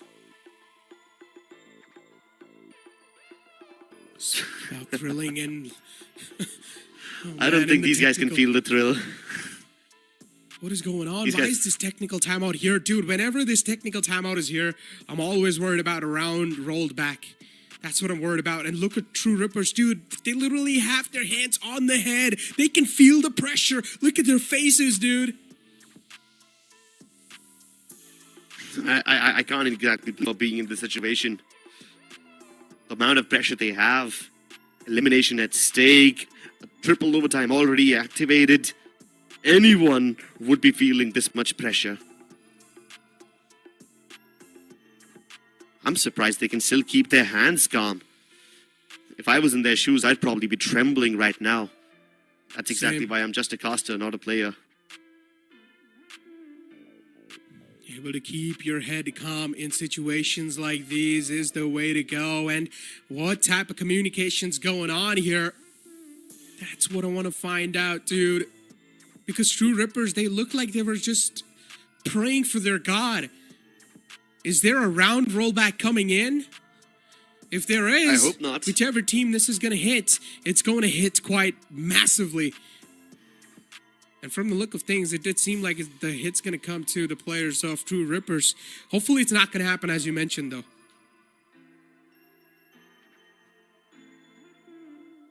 There is one pattern into this overtime, though. Both the teams have just been winning out their defensive side rounds so consistently. The retakes are immaculate, even though you seem like you're not going to see a good retake, even though it feels like every defender team has had a disadvantage or there's just way too many odds stacked against them, it still doesn't matter. They pull off the retakes regardless. And, Dude, I just really want to know what's going on there. I know, yeah. I mean, even my anxiety's at an all-time high right now. Kazen's PC, I guess. There's some issues going on. But hopefully it's going to get resolved. Hopefully. This technical timeout is definitely going to give these players a time to catch a breather too, right? Considering the amount of pressure they've been feeling back to back with how games been going like. So yeah, they definitely do need a breather like this. I mean, they can still talk to each other, but they can't talk to the coach during the technical timeout. So keep that in mind. This is not a tactical timeout. 30 seconds left. One enemy And I don't know if this will feel like a breather or if this will just feel like more anxiety piling up, you know? There are some people out there who believe it's just better to get it over with than continue living in that anxiety nightmare. Spike down A. That's true too, but when you know your life depends on this opportunity, it's really There's no tough right to be answer. on any other sides. Your fault. Last player stand.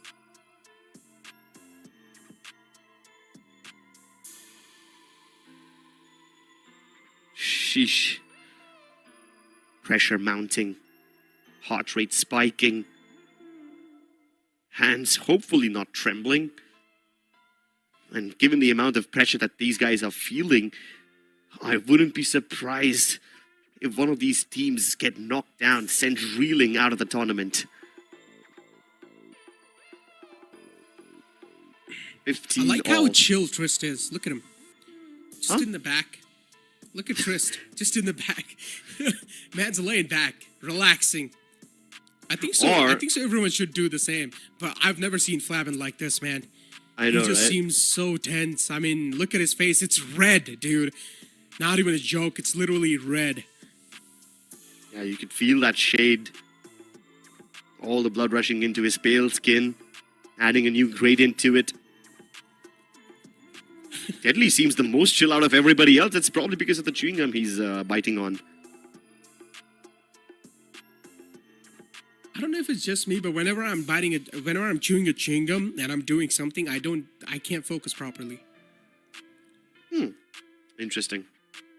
Yeah. I don't really like gum, so I can't relate. I don't even want to try. But I've seen a lot of players speak about this, you know?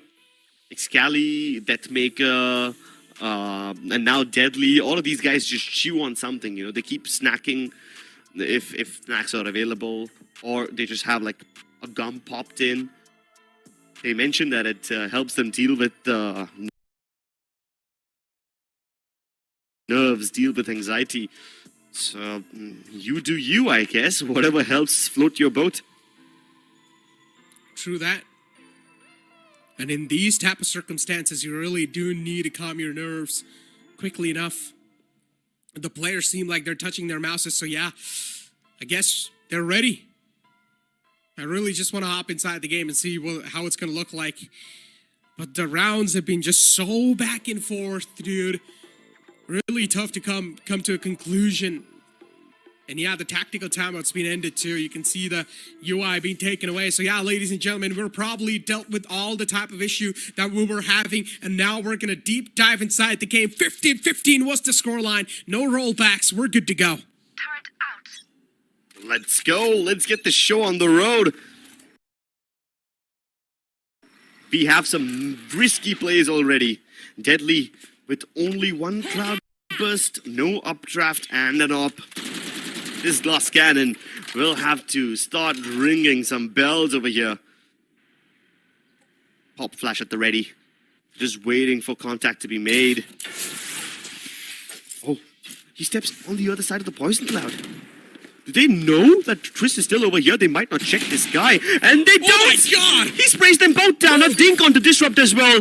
Trist has done his job much more than he was expected to. Yeah, man's done his job and more than enough of that. Disrupt only on 10 HP. Techno is still up, but Disrupt gets taken care of. And Voya on the sides. A one-man army. He's going to be a wall that's uncrackable. And Voya cracks open his opponents. Reckoning Esports, such a storming way to win that round. And now all they need is one more round to go, ladies and gentlemen. I'm pretty sure everyone can feel their nerves. And the trend continues. The defensive-sided teams keep on winning these rounds again and again. And what a way for Trist to step up.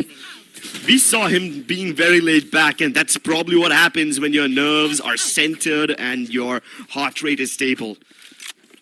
He just breathes in their general vicinity, and he just lays down with destruction and death. Now it's time for Wimp to pull off something similar. Flashes, forcing him off the angle, but True Rippers instead are focusing to double down on Art. That's the wrong call. Wimp is the only defender over here. He has to somehow make an impact, or if not, stay alive. He can't even fall back, and he falls. Even Voya gets the other kill. Deadly 10 doing so much over here. Reckoning Esports have the opportunity to seal this game shut right here and now. Things slipping out of hand for True Rippers. 3 players alive for them. And the defenders need to make something happen right now as Disrupt walks outside and he's still somehow alive. And what a flip from Disrupt! And Reckoning Esports, they're trying their best to fight back, but it's the entire firing squad of True Rippers. They know it's do or die right here, right now. You want to push into OT or get taken care of, and Disrupt is the last player to stay alive. And Reckoning Esports, they knock True Rippers out of this tournament. And Reckoning Esports, they continue their journey. They breathe a sigh of relief. All this effort, what a troublesome, labored game, but they survive. Reckoning Esports stay alive in the tournament by the skin of their teeth. And after all that is said and done, they will emerge as the victors, as the champions. But this also means that True Rippers will have to go home empty-handed. They return to the pavilion, but man, they must hold their head up high. This competition was too intense. They made Reckoning Esports not only sweat, but they also made them bleed. So True Rippers can hold their heads up high, even though they have been defeated and eliminated from VCSA. But Reckoning Esports will continue onwards. Their streak continues as they now have been responsible for the elimination of so many teams. They're basically the final bosses of this tournament at this point. They are. And well, the Rada Believers wins again. Flavin, I mean, he's trying to convey us from the video itself that how pressurizing it was in the end moment. It felt like his heart was going to explode. And yeah, indeed, we can imagine, man, me as a caster, I'm pretty sure Crips too, even our hearts are just pounding, and it's time for us to push on to the interview. That was absolutely bonkers. हर्ष, हमने शुरुआत में बात की थी, odds on favorite true reapers थे. बहुत सारे fans जो हैं उनका मानना था कि ट्रू रिपर्स जीतेंगे. तुम्हारे जो हेटर्स हैं उनका भी ये मानना था कि ट्रू रिपर्स जीतेंगे. What do you have to say after what we have witnessed? This has been the most thrilling match in the split to playoffs. Yes, बहुत क्लोज गया मैच, बट हम लोग ने कन्वर्ट कर लिया जीतने के लिए. हम लोग लोटस ही जीत गए थे. अनफॉर्चुनेट वो रोल बैक हुआ राउंड. उसके बाद से हम लोग का लाइक मेंटालिटी सब प्लेयर्स का बहुत अलग हो गया. उस बिखर गए सब, ऐसा लग रहा था मेरे को लोटस में. बट मेरे को यही चीज़ टीम को भी समझाना है कि इफ़ ऐसा कुछ भी चीज़ होता है तो ये चीज़ पे मोमेंटम नहीं छोड़ना चाहिए हमें. लाइक स्प्लिट 1 में भी बहुत बार ऐसी चीज़ें हुए थे और स्प्लिट 2 में बहुत बार रोल बैक हुए, बट उसके बाद हम लोग हार जाते थे उसके बाद. बट वो हम लोग को जो मिस्टेक्स है हम लोग को वर्क करना है. यस, वी जीते. हम लोग नेक्स्ट मैच पे फोकस करेंगे. तुम्हारी टीम अभी भी वो जज्बात दिखा रही है भाई. इतने सारे ओटीज हुए, ये जो आखिर में टेक्निकल पॉज हुआ था जहां पे तुमने 2 राउंड बैक टू बैक निकाले, उस टाइम पे क्या बात चल रही थी तुम लोगों के बीच में? लाइक बस हम लोग बात करेंगे जो भी मिस्टेक्स. इसके पहले हम लोग का 4v2 राउंड जो गया, उसके बाद भी लाइक हम लोग ने ये नहीं सोचा कि हारेंगे करके, बट हम लोग का मोमेंटम जो था हम लोग ने कम बैक किया, वो जो भी था. बट ये है कि हम लोग ने लूजिंग के लिए कुछ भी नहीं छोड़ा था. जो भी हम लोग जो भी फाइट लेंगे सीधा फाइट लेंगे, ना डरो ना कुछ भी करो. तुम लोग यार पूरा काम जो है वो खत्म कर सकते हैं लोटस पे ही. क्या हुआ वहाँ पे? लाइक अनफॉर्चुनेट टेक्निकल इशू हुआ था, तो उसकी वजह से लाइक 9-6 जो राउंड था उसके बाद हम लोग ने 10-6 किया था, और उसके बाद से लाइक आरयू का शायद से पीसी ऑफ हो गया था, तो राउंड रोल बैक हुआ. उसके बाद से हम लोग का जो मोमेंटम था जीतने का, उसके बाद हम लोग I don't know like miscommunication हो रहा था. उसके बाद से बहुत चीज़ें मिस्टेक्स हो रहे थे, बट ठीक है, like we won the Pearl map. और ये जो मैप वीटो हमने देखा आज, उसके पीछे क्या थॉट प्रोसेस थी? द थिंग इज़ लाइक मैं पर्सनली बोलूँ तो मैंने कोच से बात किया था. मेरे को पर्ल नहीं खेलना था, but at the end moment like हम लोग जब इधर आए, वेन्यू पे आए, तभी मेरे को कोच ने बोला कि मेरे पे भरोसा कर, पर्ल खेलते हैं अपन, अगर थर्ड मैप आएगा तो भी चलेगा. तो मैंने बोला कि यस आई ऑब्वियसली मैं उन पे भरोसा करूँगा और टीममेट्स पे भी भरोसा करूँगा. भाई पहली डेट तुम्हारे और ट्रू रिपर्स के बीच, वो पहली डेट जब अच्छी नहीं जाती तो बहुत बुरी यादें रहती हैं, ये सब जानते हैं. तुमने उन्हें भेज दिया वापस घर. Finally you get a win in the playoffs. देर आए दुरुस्त आए. अभी तो बहुत बाकी है आगे. नेक्स्ट मैच तो हम लोग गॉडसन के सामने, हम लोग को रिवेंज लेना है. So obviously we will focus कल के मैच के लिए. ये गॉड्स रेन वाली जो रिवेंज की बात की है, दैट्स माय फाइनल क्वेश्चन. उन्होंने तुम्हें लोअर ब्रैकेट में भेजा था. आज जिस तरीके से तुम लोग जीते हो, इतना लंबा मैच, इतना थ्रिलिंग मैच, इतना ब्लॉकबस्टर मैच, क्या सडनली तुम्हारी टीम जो है it's in a different sort of colour? उन्होंने हम लोग को लोअर ब्रैकेट में भेजा था, हम लोग उनको बाहर भेजेंगे. We've got a mic drop moment. उन्होंने हमें लोअर ब्रैकेट में भेजा था, हम इन्हें बाहर भेजेंगे. Well, it's time for a break. Can't believe what we've just witnessed. Hit for my wins, I need my head. This life is real, can't play pretend. Hit multiple things, I get it in.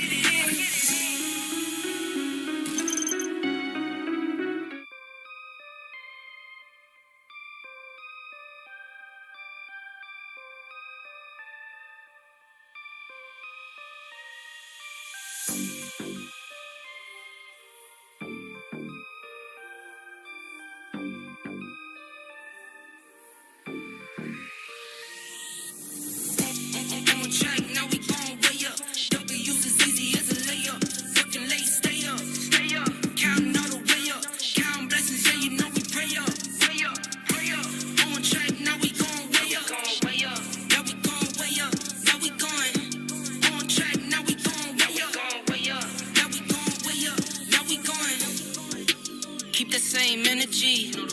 Work on being better when I'm 70. Your drip is just a water spring. You know I drip different, this the 7 seas. I deal with life different, make that limit squeeze. Went off for my style and identity. Better bounce back and get the cheddar cheese. I guess that's why they envy me. On track